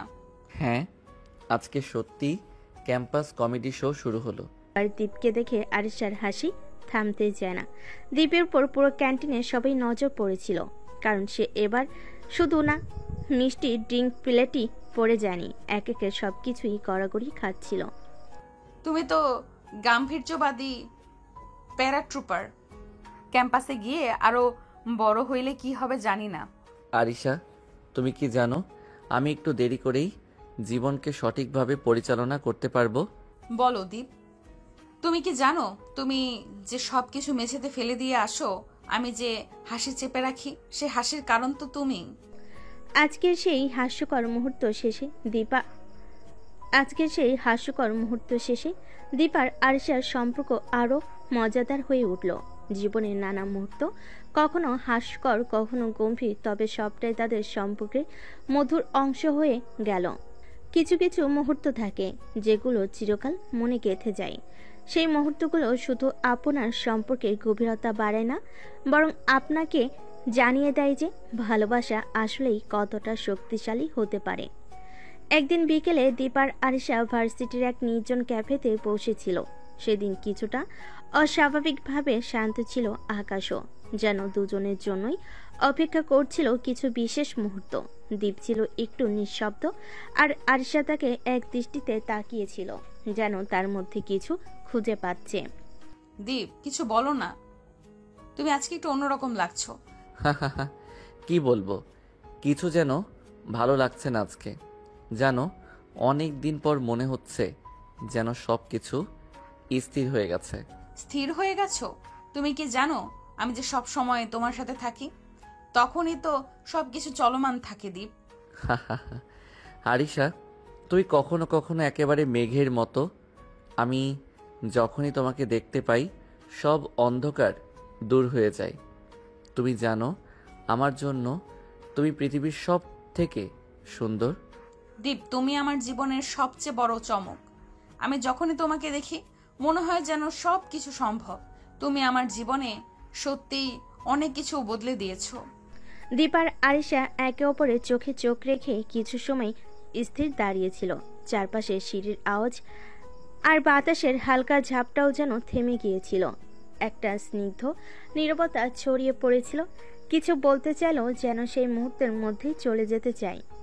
আমি তোমাকে জানাতে চাই আরিশা, তুমি যে আমার জীবনে আসো, আমি কখনো ভাবিনি এমন মুহূর্তে আমি দাঁড়িয়ে থাকব। আজকে মনে হচ্ছে যেন আমার সব কিছুই পূর্ণ হয়ে গেছে। তুমি আমার সাথে আছো, আর আমি তোমার পাশে থাকতে চাই। দীপ, তুমি কি জানো আমি কখনো এতটা সাহসী হয়ে উঠবো না, কিন্তু তোমার পাশে দাঁড়িয়ে আমি আবারও শক্তিশালী হয়ে উঠেছি। তোমার ভালোবাসা আমাকে আরো অনুপ্রাণিত করেছে। দীপ হাত বাড়িয়ে আরিশার হাত ধরল। দুই হাতের এই স্পর্শে যেন এক নতুন ধরনের অনুভূতি প্রবাহিত হচ্ছিল। দীপ আর আরিশা একে অপরের দিকে তাকিয়ে রোমান্টিকভাবে হাসল। আজকের সেই ছোট্ট মুহূর্তে তারা দুজন একে অপরের আরো গভীরভাবে বুঝতে পারল। দীপ, আজকের মতো আমাকে কখনো ছেড়ে যেও না। তোমার কাছেই তো আমার সব কিছু। আরিশা, আমি কখনো তোমাকে ছেড়ে যাব না। তুমি আমার জীবনের অমূল্য রত্ন, আর আমি তোমার পাশে থাকবো চিরকাল। তাদের চারপাশের পরিবেশ যেন একেবারেই থমকে দাঁড়িয়েছিল। প্রেমের সেই মুহূর্তে কেউ কিছুই বলল না, শুধু একে অপরকে অনুভব করছিল। জীবনের সবচেয়ে রোমান্টিক মুহূর্তগুলো এমনই হয়। ছোট ছোট কথাই দুজনের মধ্যে এক গভীর বন্ধন তৈরি করে, আর সেই বন্ধন চিরকালীন হয়ে ওঠে। দীপ আর আরিশার সম্পর্কের আরও অনেক রোমান্টিক মুহূর্ত অপেক্ষা করছিল, কিন্তু এই ছোট্ট স্নিগ্ধ রোমান্টিক মুহূর্ত তাদের সম্পর্কের মাধুরী আরও বাড়িয়ে দিল। কখনো কখনো মানুষের জীবনে এমন কিছু বিষয় থাকে যা তারা অন্যদের কাছে শেয়ার করতে চায় না, কিন্তু যখন সেই ব্যক্তির পাশে একজন বিশ্বাসযোগ্য বন্ধু বা প্রেমিক থাকে তখন তাকে কিছুই বলার ইচ্ছে হয়। দীপের জীবনও এমন কিছু ছিল যা সে কখনো কাউকে বলতো না, তবে আরিশা তাকে একদিন জোর করে জানালো সে যা জানতে চায় তা জানার সময় এসেছে। একদিন সন্ধ্যার পর দীপ ও আরিশা ক্যাফেতে বসেছিল। বাতাসে হালকা ঠান্ডা ছিল আর আকাশে রংধনুর রঙিরা মিশে যাচ্ছিল। দীপ কফি খাচ্ছিল কিন্তু তার মন খুবই ভারী ছিল। আরিশা হঠাৎ দীপের মুখের দিকে তাকিয়ে কিছু বলার জন্য প্রস্তুত হয়ে উঠল। দীপ, আজকে তো তুমি খুবই নীরব, কি ব্যাপার? সব কিছু ঠিক তো? কিছু না আরিশা, আজকাল একটু ভীষণই চিন্তায় পড়ে যাচ্ছি। দীপ, আমি জানি তুমি কখনোই তোমার জীবনের কিছু প্রকাশ করতে চাও না, কিন্তু আমি তোমার সাথে আছি। তুমি জানো তো আমি তোমার পাশে আছি সব সময়। তোমার কোনো দুঃখ কোনো কষ্ট আমি তা জানলে তোমার বোঝা কিছুটা হলেও কমে যাবে। তুমি বলো আরিশা, তুমি কি জানো কখনো কখনো মনে হয় আমার জীবনের প্রতিটি সমস্যা শুধু আমার একারই। যদি বলি তুমি কি শুনবে? দীপ, আমি তোমাকে বলেছি আমি তোমার পাশে আছি। তোমার সমস্যাগুলো আমাকে জানাতে তোমার আর কি ভয়? আমি জানি এটা তোমার জন্য অনেক কঠিন হতে পারে, তবে আমি আছি তোমার পাশে। তুমি জানো আমার পরিবারের ব্যাপারে আমি খুব কমই কথা বলি। আমার পরিবার ছিল অনেক ধনী, কিন্তু নানা কারণে আমি তাদের থেকে দূরে চলে এসেছি। কিছু সম্পর্কের জন্য আমার কাছে এখন শুধু স্মৃতি আর কিছুই নেই। দীপ, আমি জানি এটা তোমার জন্য খুবই কঠিন, তবে তোমাকে বিশ্বাস করতে হবে আমি তোমার পাশে আছি। তুমি যতই যন্ত্রণায় থাকো না কেন আমি তোমার সাথে থাকবো। তোমার ভয়ের কিছু নেই, পরিবার বা কিছুই। আমি তো তোমাকে কোনো অন্য চোখে দেখবো না। আমি শুধু তোমাকে ভালোবাসি দীপ। দীপ কিছুক্ষণ নীরব থেকে আরিশার দিকে তাকিয়ে রইল, তারপর সে আস্তে করে কথা বলল। অনেক দিন ধরে আমি একা ছিলাম, আর যখনই ভাবতাম জানাবো সেই মুহূর্তে আবার ফিরে আসতো পুরনো দুঃখগুলো। তবে আজকে আমি জানি তুমি যদি আমাকে ভালোবাসো তো আমাকে আর কিছু ভয়ের দরকার নেই। আরিশা দীপের হাতটি ধরে একটু সংকোচ না করে তাকে সান্ত্বনা দিল। তার চোখে ভালোবাসা ছিল যা দীপের যন্ত্রণাকে কিছুটা হলেও মিলান করে দেয়। তার হালকা স্নিগ্ধ হাসি দীপের ভেতর এক নতুন শক্তি সঞ্চারিত করেছিল। দীপ, আমি জানি তুমি খুব শক্ত, কিন্তু কখনো কখনো শক্ত হতে গিয়ে আমাদের নিজেকে ভেঙে ফেলতে হয়। তুমি জানো না, কিন্তু তোমার মধ্যে যে শক্তি আছে তা আমি দেখতে পাই। সবকিছু ঠিক হয়ে যাবে, শুধু তোমার পাশে থাকতে হবে। ধন্যবাদ আরিশা, তোমার মতো একজন মানুষ যদি পাশে থাকে তবে সত্যি মনে হয় সবকিছু সহজ হয়ে যাবে। দীপ আর আরিশার এই খোলামেলা আলোচনা তাদের সম্পর্ককে আরো গভীর করে তুলল। দীপ, যিনি আগে কখনো তার পরিবার এবং জীবন নিয়ে কথা বলতো না, আজকের এই মুহূর্তে আরিশার কাছে নিজের জীবনের অনেক কিছু খুলে বলেছে। আরিশা তার স্নিগ্ধ ভালোবাসা এবং সান্ত্বনাই দীপকে সেই যন্ত্রণা থেকে মুক্তি দেওয়ার চেষ্টা করেছে। কখনো কখনো শুধুমাত্র একজনই পাশে থাকা অনেক বড় পরিবর্তন নিয়ে আসে। জীবনের এমন কিছু মুহূর্ত আসে যেখানে ব্যক্তিগত চাপের পাশাপাশি পারিবারিক চাপও মাথায় চেপে বসে। আয়েশার জীবনও এমন এক সময় এসে দাঁড়িয়েছে। ভার্সিটির শেষের দিকে তার বাবা তাকে বিয়ের জন্য চাপ দিতে শুরু করেছেন, তবে আয়েশার জীবন এত সহজ নয়। তার মনে দীপের প্রতি এক গভীর ভালোবাসা রয়েছে যা সে কাউকে বলতেও পারে না।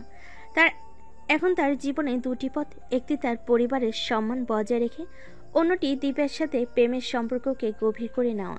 কোন পথ সে বেছে নেবে? একদিন সন্ধ্যায় আরিশাও বসেছিল তার রুমে, ফোনে কিছু কাজ করছিল। হঠাৎ তার বাবা এসেছিলেন। তার বাবা খুবই গম্ভীর মুখে ছিলেন। আরিশার চোখে ঠিক বুঝতে পারল কিছু একটা অসুবিধা রয়েছে। আরিশা, তুমি জানো তুমি এখন ভার্সিটি শেষ করতে চলেছো। তোমার বয়স হয়ে গেছে, আর আমি চাই তোমার বিয়ের ব্যাপারে তুমি চিন্তা করো। বিয়ের ব্যাপারে? বাবা, তুমি কি আবার? আমি জানি তুমি এখন পড়াশোনায় ব্যস্ত, তবে আমাদের পরিবারের প্রতিপত্তি, সম্মান সব কিছুতেই বিয়েটা জরুরি। আমি তো শুধু তোমার ভালোর কথা ভাবছি। বাবা, আমি জানি তুমি আমার জন্য সেরা চাও, কিন্তু আমার মনে হয় এখন বিয়ের জন্য প্রস্তুত নই। আমি এখনো কিছু ব্যাপারে নিজে সিদ্ধান্ত নিতে চাই। তো তুমি কি ভাবছো?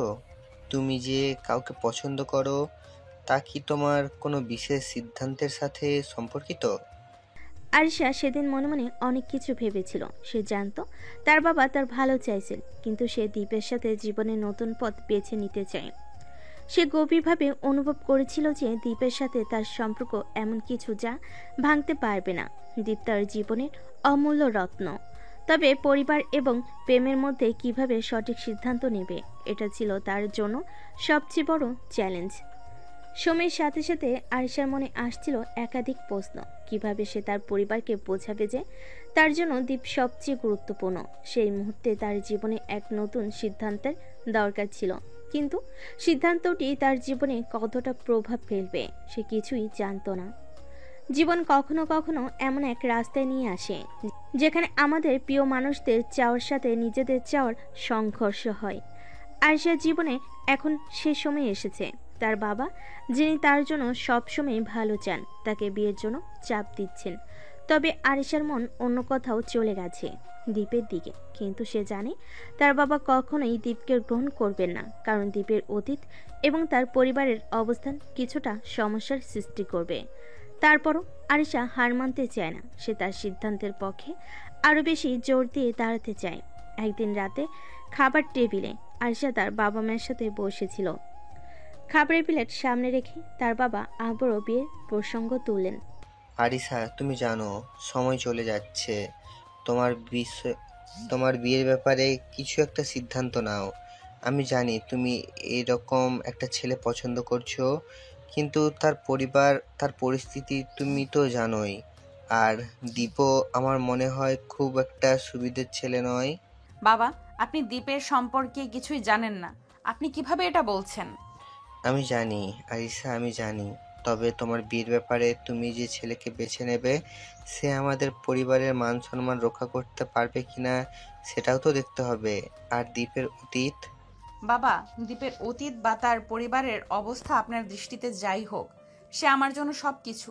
সে একজন খুব ভালো মানুষ এবং আমি তাকে ভালোবাসি। তুমি জানো তুমি কি বলছো? দীপ তোমার পছন্দ? হ্যাঁ বাবা, আমি জানি এই সময়টা আপনি আমার জন্য কঠিন হতে পারে, কিন্তু দীপের সাথে আমার সম্পর্কটা সত্যিই গভীর। আপনি যদি তার সম্পর্কে কিছু জানতেন তবে হয়তো একটু আলাদা করে ভাবতেন। তখন আরিশা মনে মনে এক সিদ্ধান্ত নেয়। সে জানতো তার বাবা দীপের অতীত সম্পর্কে কিছুই জানে না। দীপের পরিবার এবং অতীতের নানা অন্ধকার দিক যা আজও তার জীবনে ছায়া ফেলছে। তার বাবা জানলে হয়তো একটুও সমর্থন পাবে না। আরিশা তাই দীপের অতীত পুরোপুরি খুলে বলার সিদ্ধান্ত নেয়। বাবা, আমি জানি আপনি দীপকে পছন্দ করবেন না, কিন্তু আপনি যদি তার অতীত জানতেন তবে আপনিও বুঝতেন দীপের জীবনটা সহজ ছিল না। তার পরিবার অনেক ধনী হলেও তিনি তাদের সাথে সম্পর্ক ভালো রাখেননি। অনেক ঝামেলা গেছে, কিন্তু তিনি এখন নিজে দাঁড়িয়ে কঠিন সময় পেরিয়ে আসছেন।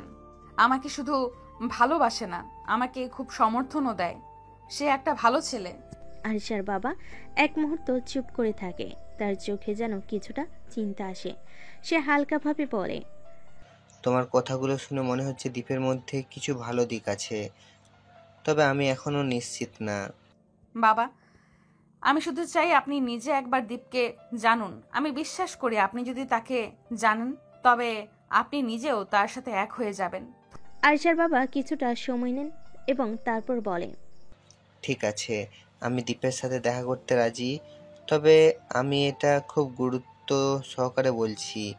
আরিসা, যদি আমি কিছু ভুল দেখি তাহলে আমি কিন্তু সোজা সিদ্ধান্ত নেব। তুমি তো জানো আমাদের পরিবারে কখনো কোনো ঝামেলায় জড়াবে না। ধন্যবাদ বাবা, আমি জানি আপনি সিদ্ধান্ত নেবেন সঠিকভাবে। দীপ আমাকে খুব ভালোবাসে আর আমি জানি আপনি তাকে ভালোবাসবেনও। জীবনের অনেক মুহূর্ত আসে যখন আমাদের পছন্দ এবং পরিবারের চাওয়ার মধ্যে দ্বন্দ্ব তৈরি হয়। আরিশা জানতো তার বাবা কখনোই দীপকে সহজভাবে গ্রহণ করবেন না, কিন্তু আজকের দিনটা একটু আলাদা। আজ তার বাবা দীপের সাথে দেখা করতে রাজি হয়েছেন। আর দীপের কাছে আরিশা শুধু একটা প্রিয় মানুষ নয়, বরং তার ভবিষ্যতের সঙ্গী। কিন্তু কি হবে যদি তার বাবা দীপের সাথে আলাপের পর তার ভেতরে অভ্যন্তরীণ দ্বন্দ্ব কাটিয়ে উঠতে পারেন? সকালের হালকা রোদে দীপ আর আরিশা একসাথে বসেছিল। আরিশা খুবই উত্তেজিত ছিল। এটা তার জীবনের অন্যতম গুরুত্বপূর্ণ দিন। দীপ যার মুখে একটু হলেও ভয় ছিল। সে মনে মনে প্রস্তুত হচ্ছিল আজকের দিনটা তার জীবনের পরিবর্তনের দিন হতে পারে, অথবা নতুন এক অমীমাংসিত প্রশ্নের জন্ম দিতে পারে। দীপ, বাবা তো খুব সিরিয়াস মানুষ, তুমি জানো তো। তবে আমি জানি তুমি যদি তার সাথে শত বিনয়ে থাকো তাহলে সে নিশ্চয়ই তোমাকে বুঝবে। তুমি চিন্তা করো না আরিশা, আমি যেভাবে ভাবি সেইভাবেই কথা বলবো। কোনো কিছু গোপন রাখার মানে নেই। আমি তার সাথে সৎ থাকবো। আরিশা হাসল। তার মনে ছিল একটু ভয়, তবে দীপের কথা শুনে সে একটু স্বস্তি পেল। কয়েক মিনিট পরে তাদের বাড়ির ড্রাইভওয়ে চলে এলো একটি গাড়ি।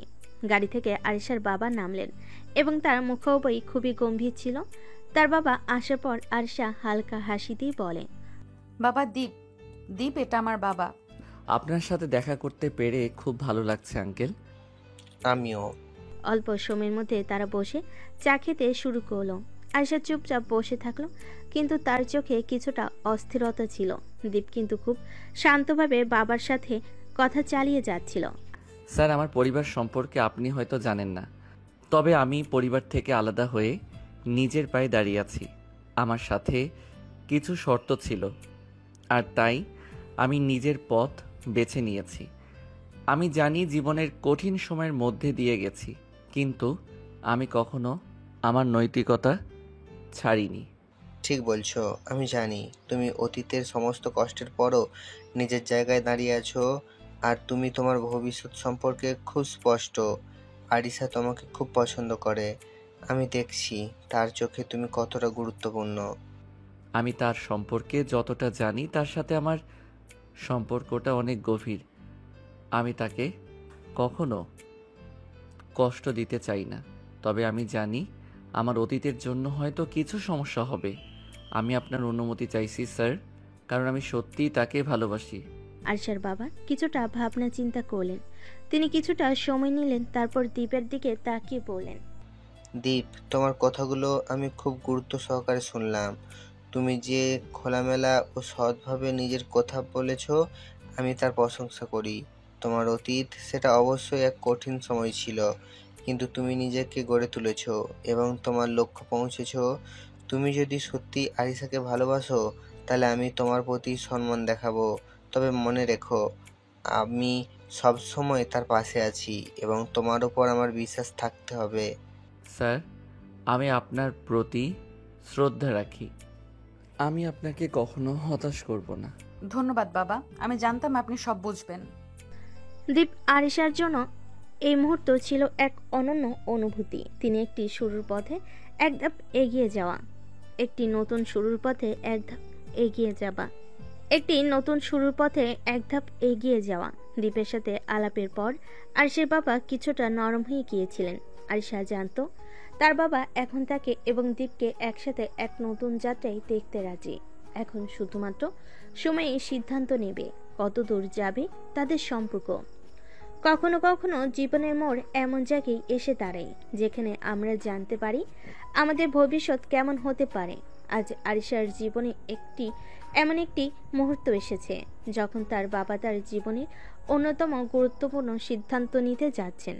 দীপ, যার সম্পর্কে আরিশা এতদিন তার বাবা জানতো না, আজ সে তার সামনে বসে একেবারে স্পষ্টভাবে তার আত্মবিশ্বাস এবং মনোভাব জানতে চাচ্ছে।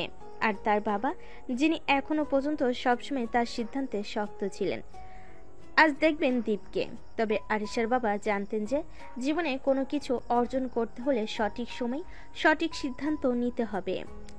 আরিশার বাবা চায়ের কাপ থেকে এক চুমুক নিলেন এবং তারপর দীপের দিকে তাকালেন। তার চোখে কিছুটা গভীরতা ছিল, কিন্তু সেই গভীরতার মধ্যে এক ধরনের মেধাবী দৃষ্টিভঙ্গিও ছিল।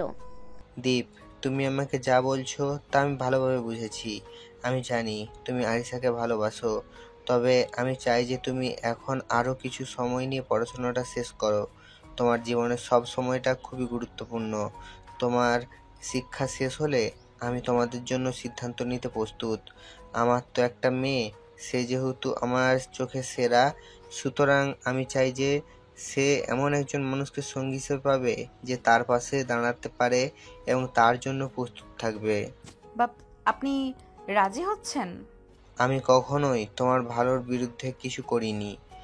আরিশা, দীপ, আমি জানি তুমি আরিশাকে খুঁজে পেয়েছো, কিন্তু তোমার পড়াশোনা শেষ না হওয়া পর্যন্ত আমি কোনো তাড়াহুড়ো করতে চাই না। আমি চাই তুমি একেবারে সঠিকভাবে প্রস্তুত হও, যাতে তোমরা দুজনেই একে অপরের পাশে দাঁড়িয়ে থাকো। স্যার, আমি জানি আমার পড়াশোনা শেষ হওয়া খুব জরুরি। আমি আপনাকে কখনো হতাশ করব না। আরিশাকে ভালোবাসার প্রতিশ্রুতি আমি রাখবো, তবে পড়াশোনা শেষ হওয়ার পর আমি আরিশার সঙ্গে সম্পর্কের নতুন অধ্যায় শুরু করতে চাই। আমি জানি আপনার সম্মতি ছাড়া আমি এই সম্পর্ক এগিয়ে নিয়ে যেতে পারবো না, তাই আমি আপনার সিদ্ধান্তকে শ্রদ্ধা জানাই। ঠিক বলছো দীপ, তুমি যে আত্মবিশ্বাস নিয়ে কথাগুলো বলছো তা আমাকে তোমার প্রতি আরো বিশ্বাসী করে তোলে। তোমার পড়াশোনা শেষ হলে আমি তোমাদের বিয়ে নিয়ে সিদ্ধান্ত নেব। আমি চাই তোমরা দুজনে ভবিষ্যতের জন্য প্রস্তুত হও, এবং আমি নিশ্চিত তোমরা দুজনে একে অপরের জন্য উপযুক্ত। ধন্যবাদ বাবা, আমি জানতাম আপনি আমার পাশে থাকবেন। আরিশার বাবা তার কঠিন সিদ্ধান্ত দিয়ে দিলেন। দীপের পড়াশোনা শেষ হলে তাদের বিয়ে হবে। যদিও এই সিদ্ধান্তে কিছুটা সময় আছে, কিন্তু দীপ আর আরিশা জানে তারা যা চায় তা শীঘ্রই সম্ভব। আর এখন এই সময়টা তারা একে অপরকে আরো ভালোভাবে জানবে, নিজেদের আরো ভালোভাবে প্রস্তুত করবে। আরিশার বাবা হয়তো তাদের সম্পর্কের ভবিষ্যৎ নিয়ে কিছুটা সন্দিহান ছিলেন, তবে আজ তার সিদ্ধান্তে তিনি দুই তরুণ তরুণীর ভবিষ্যতের জন্য এক নতুন পথ দেখালেন। জীবনে কিছু মুহূর্ত আসে যেগুলো শুধু আমাদের হৃদয় জায়গা করে রাখে না, বরং আমাদের জীবনের সবথেকে গুরুত্বপূর্ণ সময় হয়ে ওঠে। আর দীপ আর আরিশা তারা ঠিক এমন এক সময় পার করছে যেখানে তাদের সম্পর্ক আরো গভীর হয়ে উঠছে। তাদের ভালোবাসার মুহূর্তগুলো আরো রঙিন ও স্মরণীয় হয়ে উঠছে। দীপ এবং আরিশা এখন একে অপরের সাথে কাটানো প্রতিটি দিন উপভোগ করতে শুরু করেছে। বিশ্ববিদ্যালয় ক্লাস, পাড়া মহল্লা, চায়ের কাপ কিংবা মাঝরাতে একে অপরের সাথে ফোনে কথা বলা, এগুলো তাদের দিনকে আরো বিশেষ করে তুলছে। দীপ যখনই আরিশার চোখে চোখ রেখে হাসে, আরিশার হৃদয় সারা পৃথিবী থেকে আরো বেশি আলোকিত হয়ে ওঠে। আর দীপ যে ছিল অনেকটা ধীরে ধীরে এগানো মানুষ, এখন আরিশার সাথে নিজের ভালোবাসা আর অনুভূতিগুলো প্রকাশ করতে কিছুটা খোলামেলা হয়ে উঠেছে। একদিন বিকেলে দীপ আর আরিশা ক্যাম্পাসের একটি সুন্দর জায়গায় বসেছিল। আকাশের রং অনেক সুন্দর ছিল, সূর্য অস্ত যাচ্ছে এবং হালকা বাতাস ছিল। দীপ তার হাত ধরে ছিল, আর আরিশা একটু অবাক হয়ে তাকিয়েছিল। তোমার কি মনে হয় দীপ, আমাদের সম্পর্কটা এমনই চলবে, না হয় কোনো বাধা আসবে? আমার তো কোনো বাধা দেখি না আপু। যদি তুমি থাকো আমার কাছে পৃথিবীর সব কিছু ঠিক হয়ে যাবে। আমাদের সম্পর্ক যদি বন্ধুত্ব থেকে শুরু হয়ে থাকে, তবে তা কখনো প্রেমে রূপান্তরিত হতে পারে। আর আমি ঠিক জানি আমাদের ভবিষ্যৎ অনেক সুন্দর হবে। আমি জানি তুমি সত্যি বলছো, তবে দীপ, একটাই কথা, আমার বাবা তোমাদের বিয়ে নিয়ে কিছু সময় নিতে চেয়েছেন। তোমার পড়াশোনা শেষ না হলে তিনি আমাদের বিয়েতে রাজি হবেন না। জানি আরিশা, তবে আমি যে প্রতিশ্রুতি দিয়েছি তা আমি রক্ষা করব। তোমার বাবার সাথে দেখা করার পর আমি আমার পড়াশোনা শেষ করার জন্য আরও বেশি মনোযোগী হব। তারপর আমাদের বিয়েটা হবে। তুমি নিশ্চিন্ত থাকতে পারো। আরিশা তার চোখে কিছুটা অশ্রু জমিয়ে বলছিল, তবে সে অশ্রুগুলো ছিল আনন্দের, ভালোবাসার। তুমি জানো দীপ, আমি তোমার জন্য অনেক গর্বিত। তোমার মতো মানুষ আমার জীবনে আসায় আমি নিজেকে অনেক ভাগ্যবান মনে করি। তুমি আমার জীবনকে আরো সুন্দর করে তুলেছো। আর তুমি জানো আরিশা, আমার জন্য তুমি এমনই একজন যে আমার জীবনে সত্যিকার অর্থে আলো হয়ে এসেছো। তোমার পাশে থাকলে আমি কোনো কিছুতেই ভয় পাই না। তাদের কথাগুলো খুবই সাধারণ, তবে খুবই গভীর ছিল। এই সুন্দর ছোট্ট মুহূর্তগুলো তাদের সম্পর্ককে আরো মজবুত করে তুলেছিল। দীপ এবং আরিশা ঠিক তখনই উপলব্ধি করলো তাদের সম্পর্ক শুধুমাত্র ভালোবাসা নয়, একটি বন্ধুও। তাদের কথোপকথন, ছোট ছোট অভিব্যক্তি, একে অপরকে বোঝা, এই সমস্ত কিছু মিলিয়ে তাদের সম্পর্ক এক নতুন রূপ নিয়েছিল।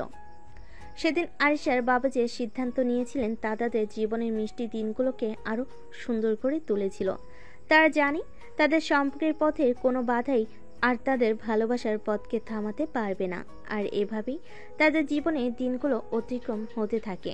ভালোবাসা, বন্ধুত্ব আর অভ্যস্ততা একে অপরের মধ্যে মিশে গিয়ে এক নিখুঁত সমীকরণ তৈরি করে।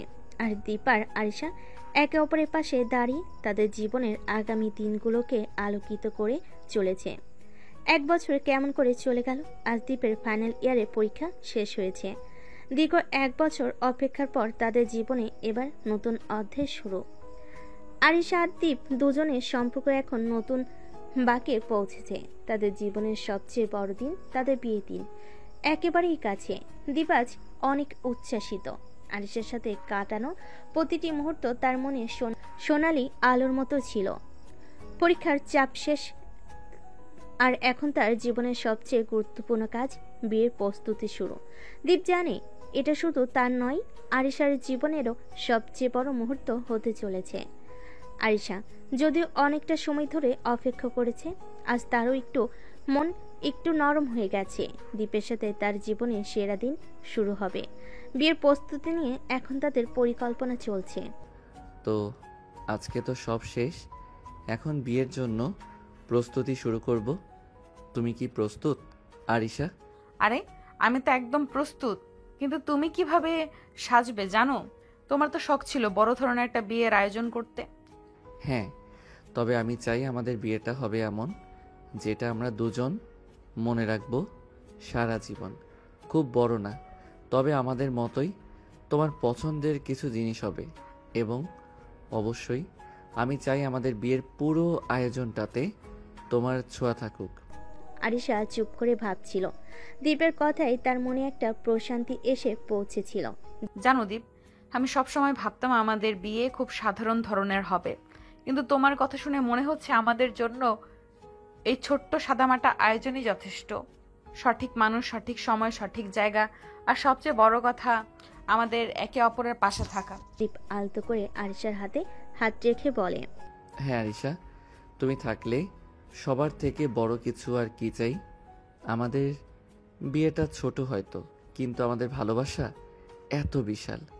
তোমার সাথে এই নতুন জীবন শুরু করার জন্য আমি প্রস্তুত। বিয়ের প্রস্তুতি নিয়ে একদিকে দীপ আর আরিশা একে অপরের সাথে চিন্তা ভাবনায় ব্যস্ত, অন্যদিকে তাদের পরিবারও এই সুন্দর মুহূর্তের জন্য প্রস্তুতি নিচ্ছিল। বিয়ের দিনটি নিশ্চিত হতে আরও খুব বেশি সময় বাকি ছিল না। আরিশার বাবা মা সবাই কাজের মধ্যে ব্যস্ত। বিয়ের অনুষ্ঠান, সাজগোজ, খাদ্য সবকিছু ঠিকঠাক করার জন্য অনেক আলোচনা হচ্ছিল। মা, আজকে আমরা কিছু শপিং করতে যাব। বিয়ের জন্য কিছু দারুণ কিছু নির্বাচন করতে হবে। হ্যাঁ অবশ্যই, আর দীপ তো আমাদের পরিবারে একজন হয়ে গেছে, তাকে খুব ভালোভাবে বরণ করতে হবে। তবে তুমি কি ভাবছো কোন ধরনের সাজ পোশাক নেবে? আমি জানি না মা, কিন্তু মনে হয় সাদামাটা একটা ডিজাইন হবে। বেশি গহনাও ভালো লাগবে না। যেটা দীপকে ভালো লাগবে সেটাই নিতে চাই। ঠিক আছে, তাহলে একটু ভিন্ন ধরনের কিছু করো, সেই জন্য সময় নাও। তবে হ্যাঁ, দীপকে বিশেষ অনুভব করাতে হবে, তার জন্য বিশেষ কিছু করতে হবে। এদিকে দীপ তার বন্ধু বান্ধবদের সাথে বিয়ের আয়োজনের পরিকল্পনা করছে। তারা সিদ্ধান্ত নিয়েছে বিয়ের দিন মঞ্চের আয়োজনটা কিছুটা অন্যরকম হবে। দীপ এবং আরিশা তাদের জীবনের সবচেয়ে বড় দিনটিতে একে অপরকে খুঁজে পাবে এবং তাদের ভালোবাসারও গভীর হবে। ঠিক আছে, আমি চাই না আমাদের বিয়ে কোনো সাধারণ বিয়ের মতো হোক, বিশেষ কিছু করতে চাই। তবে আমি চাই তোমরা সবাই মঞ্চের জন্য কিছু প্রস্তুতি নাও, আর আরিশাকে সারপ্রাইজ দেওয়ার মতো কিছু হোক। বুঝেছি দীপ, আমরা জানি তোমার কল্পনা কতটা বিশাল। আশা করি সব কিছু ঠিকঠাক হবে। আর এভাবেই দীপ এবং আরিশা একে অপরের সাথে ভবিষ্যতের জন্য নিজেদের প্রস্তুত করতে থাকে। এই দিনগুলো যে ভালোবাসার আলোতে অমলিন, তাদের জীবনের অমূল্য উপহার হয়ে থাকে। তাদের বিয়ের দিন, যা তাদের জীবনের সবচেয়ে গুরুত্বপূর্ণ দিন হয়ে উঠবে, তা এখন একদম কাছে চলে এসেছে। সময়টা যেন সত্যি উড়ে গেল। একসময় যারা ভার্সিটির করিডোরে হালকা ঝগড়া, টুকটাক ইশারা আর মিষ্টি প্রেমে ডুবেছিল, আজ তাদের জীবনের সবচেয়ে বিশেষ দিন, দীপ আর আরিশার বিয়ে। প্রেমের পরীক্ষার উত্তীর্ণ হয়ে তারা আজ একে অপরের জীবনসঙ্গী হতে যাচ্ছে। সকাল থেকে চারপাশে ব্যস্ততা, হাসি, আনন্দ, সাজসজ্জার ধুম লেগে আছে। বিয়ের ঘরে গানের সুরে মুগ্ধতা ছড়াচ্ছে। সোনালির শাড়িতে আয়শা যেন স্বপ্ন থেকে নেমে আসা কোনো রাজকন্যা, আর দ্বীপের শেরওয়ানিতে যেন হাজার বছরের প্রেমিক পুরুষ। দ্বীপের চোখ একবার আয়শার চোখের দিকে যেতেই আয়শা হালকা লাজুক হাসি দিয়ে চোখ নামিয়ে নিল। কিন্তু ওই এক ঝলক চোখের ভাষায় তাদের একে অপরের প্রতি ভালোবাসা ঠিকই ধরা পড়ে গেল। আজ মনে হচ্ছে আমি পৃথিবীর সবচেয়ে সৌভাগ্যবান মানুষ। আর আমি পৃথিবীর সবচেয়ে ভাগ্যবান মেয়ে, তোমাকে পেয়েছি বলে। বিয়ের কাবিন নামেই সই হলো। মোল্লা সাহেবের ঘোষণা, আপনাদের বিবাহ সম্পূর্ণ হলো। এই শব্দে পরিবারের হইচই পড়ে গেল। দীপার আর সে এখন স্বামী স্ত্রী। পুরো আয়োজন জুড়ে আনন্দের ঢেউ বাসরাতে। ঘরটা ফুলে ফুলে সাজানো, মৃদু আলো, হালকা আদর আর শান্ত সুরে ভেসে থাকা একটা রোমান্টিক পরিবেশ। আয়েশা বসে আছে বিছানার এক পাশে, লাল ঘোমটায় মুখ ঢাকা। দীপ ধীরে ধীরে ঘরে ঢোকে, কিছুটা নার্ভাস, কিছুটা উত্তেজিত। আরিশা, মানে আজ থেকে তুমি শুধু আমার স্ত্রী না, আমার সবচেয়ে ভালো বন্ধু, আমার সাথী, আমার জীবন। আর তুমি আমার দুষ্টু জুনিয়র প্রেমিক থেকে এখন আমার হাবিব, আমার সবকিছু। দীপ ধীরে ঘোমটাটা সরিয়ে দেয়, চোখে চোখ পড়ে। একটা গভীর ভালোবাসা চারপাশে ছড়িয়ে পড়ে। দীপ আরিশার হাত ধরে। তোমার সাথে কাটানো প্রতিটা মুহূর্ত আমার জীবনের শ্রেষ্ঠ সময়। আমি কথা দিচ্ছি, জীবনের প্রতিটা দিন তোমাকে হাসিয়ে রাখবো, যত কষ্টই আসুক। তোমার হাতটা কখনো ছেড়ে যাব না। আমিও কথা দিচ্ছি, যতটা সম্ভব তোমার পাশে থাকবো, তোমাকে বোঝার চেষ্টা করব, ভালোবাসবো নিঃস্বার্থভাবে। দীপ এগিয়ে এসে একে অপরকে জড়িয়ে ধরে। ওদের মাঝে কোনো দূরত্ব নেই, কোনো লজ্জা নেই, শুধু গভীর ভালোবাসার এক অনন্য অনুভব। এখন দীপ ধীরে ধীরে আয়েশাকে খাটে শুইয়ে দেয়, তারপর তার উপরে উঠে খাটের সাথে তার হাত চেপে ধরে তাকে কিস করতে থাকে। তারপর ধীরে ধীরে আয়েশার কাপড় খুলে নেয়। আয়েশা চোখ বন্ধ করে তার জুনিয়র স্বামীর আদর অনুভব করছিল। এক পর্যায়ে তারা দুজন দুজনের বাহুতে আবদ্ধ হয়ে যায়। এই রাতটা ছিল তাদের জন্য। এই রাতে তারা একে অপরের মধ্যে হারিয়ে গেল, নতুন জীবনের প্রথম অধ্যায়ে একসাথে পা রাখলো। ভালোবাসার এই যাত্রা, যেখানে তারা শুধু প্রেমিক প্রেমিকা ছিল না, বরং একে অপরের জীবনের পূর্ণতা, সেখান থেকে আজ শুরু হলো স্বামী স্ত্রীর মধুর জীবন।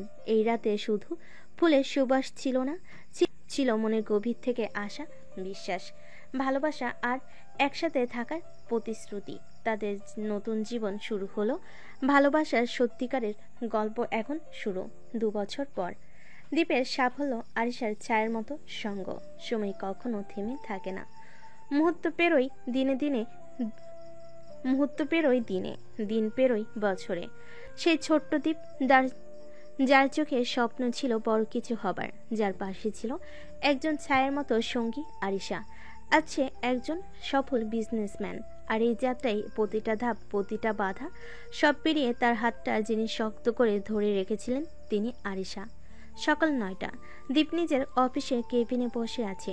দেওয়ালে তার কোম্পানির লোগো, ডান পাশে সাজানো 3টি অ্যাওয়ার্ড। বিজনেস ম্যাগাজিনে তার কভার পিকচার বেরিয়েছে, young entrepreneur of the year. হঠাৎ দরজা খুলে গেল। আশা তখন কফি নিয়ে এসে বলে, আপনি বস, কিন্তু এখনো কফিটা আমি বানিয়ে দেই। এখনো আপনি? তুমি আর বস হলে চলবে না, অফিসেও প্রেমিকের আধিক্যতা। আমি তো এখন প্রেমিক না, তোমার হাজবেন্ড, তোমার গর্ব। ওকে ওকে, এবার কফি খাও। দীপ কফি কাপ হাতে নিয়ে চেয়ারে হেলান দিয়ে বসে। জানো আরিশা, এই 2 বছরে যেসব মুহূর্তে আমি হার মেনে ফেলতে চেয়েছি, সেসব মুহূর্তে শুধু তোমার মুখটাই ভেসে উঠেছে। তোমার বিশ্বাসটা যেন আমার সবচেয়ে বড় জ্বালানি ছিল। আমি জানতাম তুমি পারবে, তুমি তখনও বলেছিলে তোমাকে হাসিয়ে রাখবো, মনে আছে? এখন হাসিটাই আমার শক্তি। দীপ ধীরে উঠে আসে, ওর ডেস্ক থেকে একটা ছোট বক্স নিয়ে আসে। এটা তোমার জন্য। কি আছে এর মধ্যে? খুলে দেখো। আয়শা খুলে দেখে একটা ছোট্ট সোনার চেন, পেন্ডেন্টে লেখা মাই স্ট্রংড আরিশা। আয়শা তখন চোখ ভিজে যায়। দীপ, তুমি আমার জার্নির অংশ না, তুমি পুরো জার্নিটাই। দীপ ওর কাঁধে হাত রাখে, একটুখানি কাঁপা কাঁপা গলায় বলে, আমি যা হয়েছি তা শুধু তোমার কারণে। আমার সফলতা মানেই আমাদের সফলতা। তুমি থাকলে আমি সব পারবো। 2 বছর আগে সেই প্রেমিক প্রেমিকা আজ সাফল্যের চূড়ায় দাঁড়িয়ে। দীপ আজ সমাজের এক নামকরা তরুণ উদ্যোক্তা, আর আরিশা তার প্রেরণা, তার বিশ্বাস, তার ভালোবাসার ঘর। এই গল্প শুধু সাফল্য নয়, ভালোবাসা দিয়ে গড়া এক সফল জীবনের। তুমি যদি চাও পরবর্তী পর্বে আমরা দেখাতে পারি তাদের সংসারের নতুন অধ্যায়, ভবিষ্যতের পরিকল্পনা, সন্তান, কিংবা জীবনে আরো গভীর বাক, বলো কোন দিকে নিয়ে যাই? সময় বদলায়, মানুষ বদলায়, কিন্তু অভিমান সে থেকেই যায়। দীপ সফল, দীপ ভালোবাসার মানুষকে পেয়েছে, কিন্তু পরিবারের নাম শুনলেই এখনো বুকটা কেঁপে ওঠে। তারা ফিরিয়ে দেয়নি ঠিকই, কিন্তু যে কথাগুলো বলেছিল সেগুলোই ওর আত্মাকে চিরে ফেলেছিল একদিন। দীপ ও আরিশার মাঝে এক সন্ধ্যায় শান্ত আলো আধারিতে কথা হচ্ছে। আজ আব্বু ফোনে বলেছিল তোমার পরিবারেরকে দেখতে চাই, আর ওনার মতো হয়েছে তোমার বাড়ি যাওয়া দরকার। ওনাকে বলো আমি যাব না। কেন দীপ, এতদিন তো চুপ করেছিলে, আজ যখন সুযোগ এসেছে তুমি। সেই দিনগুলো ভুলিনি আরিশা। মা বলেছিল তুই আমাদের নাম নষ্ট করছিস। বাবা চোখের দিকে তাকিয়ে বলেছিল আমার সন্তান হতেই পারে না। তুমি বলো কিভাবে যাব ওদের সামনে? তুমি এখন আর একা নও দীপ, আমি আছি। আমরাই এখন পরিবার। যদি আজ না যাও, সারা জীবন এই একই তিক্ততা নিয়ে কাটাবে। আরিশা, ভয় পাই আবার যদি ওদের চোখে সে আগের অবজ্ঞাটা দেখি, আবার যদি শুনি তোর মুখ দেখতে চাই না। তাহলে আজ নতুন করে একটা সুযোগ দাও সময়কে। হয়তো তারা আগের মতো নেই, হয়তো তোমার মতো তারাও অপেক্ষা করছে। কেবল কেউ প্রথম এগিয়ে আসেনি। সময় দিও আমাকে, শুধু একটু সময়। কিছু সিদ্ধান্ত নেওয়ার জন্য শক্ত হতে হয় না, নরম হতে হয়। সময় হয়তো দীপকে ভেঙে দেবে, আবার গড়ে তুলবে, কিন্তু সেই পথ চালায় তার হাত ধরে কেউ তো আছেই, আরিশা। হয়তো সেই ভালোবাসায় তাকে আবার ফিরিয়ে নিয়ে যাবে নিজের শেকড়ে। 27শে এপ্রিল আজ সেই দিন যেদিন দীপ তার পরিবার ছেড়ে গিয়েছিল। বুকে অভিমান, মনে বিষাদ, তবে তখন সে এক দ্বীপ ছিল যার চারপাশে ঘোর অন্ধকার। আজ সে ফিরছে, কিন্তু একা নয়, তার সাথে আছে তার আলো, তার ভালোবাসা, আরিশা। সন্ধ্যার পর শহরের অন্যতম নামকরা বসুন্ধরা এলাকার একটি বিশাল ক্লাসিক বাংলো বাড়ি। আজ বাড়িতে সাজ রব। দীপের বাবার জন্মদিন উপলক্ষে পরিবারের অনেক আত্মীয় স্বজন জড়ো হয়েছে। ঠিক তখন বাড়ির গেটের সামনে থামে 3টি শ্বেত সোনালী রঙের মার্সিডিজ। প্রথম ও শেষ গাড়ির দরজা খুলে প্রথমে বের হয় কয়েকজন স্যুট পরা, কানে ব্লুটুথ লাগানো নিরাপত্তা রক্ষী। তারা সবার আগেই এলোমেলো লোকজনকে সরিয়ে একপাশে দাঁড় করায়। তারপর ধীরে ধীরে মাঝখানে গাড়ি থেকে নেমে আসে দীপ। পরনে কালো শেরওয়ানি, বুক বরাবর মোটা একটা সোনালি বর্ডার, চোখে হালকা সানগ্লাস, চুল একেবারে ক্লাসিক স্টাইলে সেট করা। পাশ থেকে নেমে আসে আরিশা। গা জুড়ে গাঢ় লাল শাড়ি, গহনার হালকা অথচ ন্যাচারাল সৌন্দর্য। দীপের বাহুতে হাত রেখে সোজা এগিয়ে যায় প্রধান দরজার দিকে। হঠাৎ ঘরে এক গুঞ্জন। ওই দেখো, ওই কি দীপ না? ফিরে এসেছে। বাহ, কত বদলে গেছে। একদম বিজনেসম্যানের লুক। দীপ এগিয়ে যায়, সবার সামনে দাঁড়ায়। দীপের দাদি এসে থমকে দাঁড়। দীপ হাঁটু গেড়ে বসে তার পা ছুঁয়ে বলে, দাদিমা, ফিরে এসেছি, তোমার সেই অবুঝ দ্বীপ, তবে এবার একজন দায়িত্ববান পুরুষ হয়ে। তুই ফিরে এসেছিস? আমি জানতাম তোকে ঠকানো যায় না। আরিশা এগিয়ে এসে দাদির পা ছুঁই। দাদি বুঝতে পারে এটা দীপের বউ। এই যে আমার নাত বউ। হায় হায়, এই বয়সে সতীন পেয়ে গেলাম বুঝি। হ্যাঁ দাদি, হ্যাঁ দাদিমা, আমি সতীন নই, আমি দীপের তুমিই তো। তাদের হাসি ঠাট্টায় গৃহমন্দিরে ছড়িয়ে পড়ে। হঠাৎ দীপের মা এসে সামনে দাঁড়ায়, মুখে কান্না চেপে রাখা, চোখে হাজার অভিমান। মা, চিনতে পারছো? চোখ বন্ধ করে চিনে ফেলেছি। সেই ছোট্ট দ্বীপকে, যে একদিন কাঁদতে কাঁদতে বাড়ি ছেড়েছিল, আজ ফিরেছে বিজয়ী হয়ে। সেই সময় দীপ তার পরিবারের ভেতর দাঁড়িয়েছিল রাজকীয় দৃঢ়তায়, পাশে ছিল তার ভালোবাসা।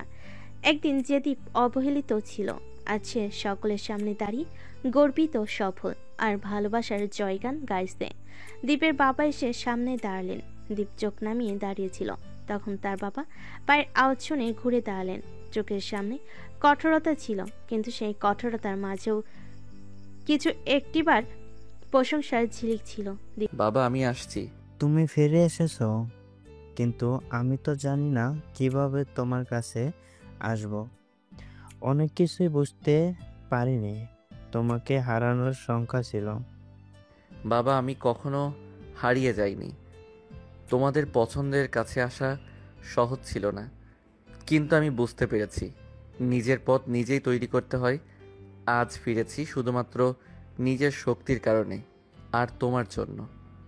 তুমি যেভাবে ফিরেছো তা বিশ্বাস করতে অনেক সময় লেগেছে, কিন্তু জানো, তোমার হৃদয় বুঝেছি। এক পা এগিয়ে গিয়ে বাবার কাঁধে হাত রেখে বলল, বাবা জীবনের যুদ্ধ শুধু বাইরের নয়, ভেতরেরও ছিল। কিন্তু আমি জানি তুমি আমার পাশে আছো। এটা যদি বুঝতে পারতাম প্রথমেই, তো আমার জীবনে এত কিছু হতো না।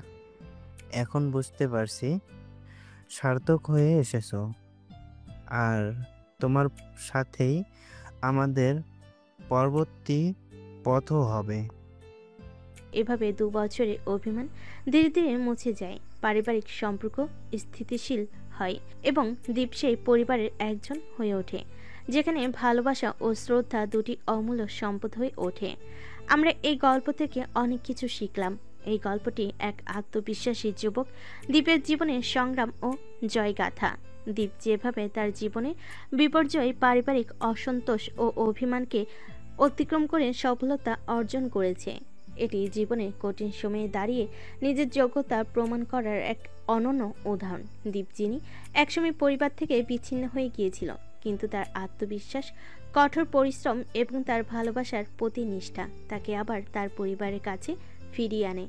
আয়েশা দীপের জীবনে ভালোবাসা তার পাশে দাঁড়িয়ে দীপকে আগের অবস্থান থেকে আরও শক্তিশালী এবং আত্মবিশ্বাসী হতে সাহায্য করেছে। গল্পটির শেষের দিকে দীপ তার বাবার কাছে ক্ষমা চেয়ে তার পরিবারের প্রতি তার দায়বদ্ধতার কথা বুঝিয়ে দেয়। নিজের আত্মবিশ্বাস ও কঠোর পরিশ্রমে বিশ্বাস রাখা। জীবনে অনেক বাধা আসবে, কিন্তু নিজের উপর বিশ্বাস রেখে কঠোর পরিশ্রম করলে সফলতা অর্জন সম্ভব। দীপের মতো, যিনি অভিমান, কষ্ট এবং বিচ্ছিন্নতার পরও নিজের শক্তি খুঁজে পায় এবং জয়লাভ করে। ভালোবাসা ও পারিবারিক সম্পর্ক জীবন যুদ্ধে ভালোবাসা এবং সম্পর্কগুলো গুরুত্বপূর্ণ ভূমিকা পালন করে। দীপ এবং আরিশার সম্পর্ক তাদের পরস্পরের প্রতি ভালোবাসা, একে অপরের সমর্থন এবং জীবন যুদ্ধে পাশে দাঁড়ানোর দৃঢ়তা তাদের জন্য সফলতার দরজা খুলে দেয়। ক্ষমা ও সম্পর্কের পুনঃস্থাপন। দীপ তার বাবা মায়ের কাছ থেকে দূরে চলে গিয়েছিল, কিন্তু শেষ পর্যন্ত সে তাদের কাছে ফিরে এসেছে এবং নিজের ভুলগুলো স্বীকার করে তাদের ক্ষমা পেয়েছে। ক্ষমা এবং সম্পর্কের পুনঃস্থাপন জীবনে বড় শিক্ষা। পরিবারের প্রভাব। পারিবারিক সম্পর্ক শুধুমাত্র রক্তের সম্পর্ক নয়, এটি মনের সম্পর্ক। পরিবারের সাথে সম্পর্ক প্রতিষ্ঠা করা, মিষ্টি ও কঠিন মুহূর্তগুলো ভাগাভাগি করে নেওয়া জীবনের এক বিশেষ উপহার। সারসংক্ষেপে এই গল্পটি জীবন, সম্পর্ক এবং আত্মবিশ্বাসের শক্তি সম্পর্কে শিক্ষা দেয়। এটি শিখিয়ে দেয় যে জীবনে সংকট থাকবে, কিন্তু যদি আমরা নিজেদের মধ্যে বিশ্বাস রাখি, আমাদের ভালোবাসা ও পরিবারকে সমর্থন করি, তাহলে আমরা সফল হতে পারবো। তো আজকে এখানেই বিদায় নিচ্ছি। দোয়া করবেন দীপ ও আরিশার জন্য।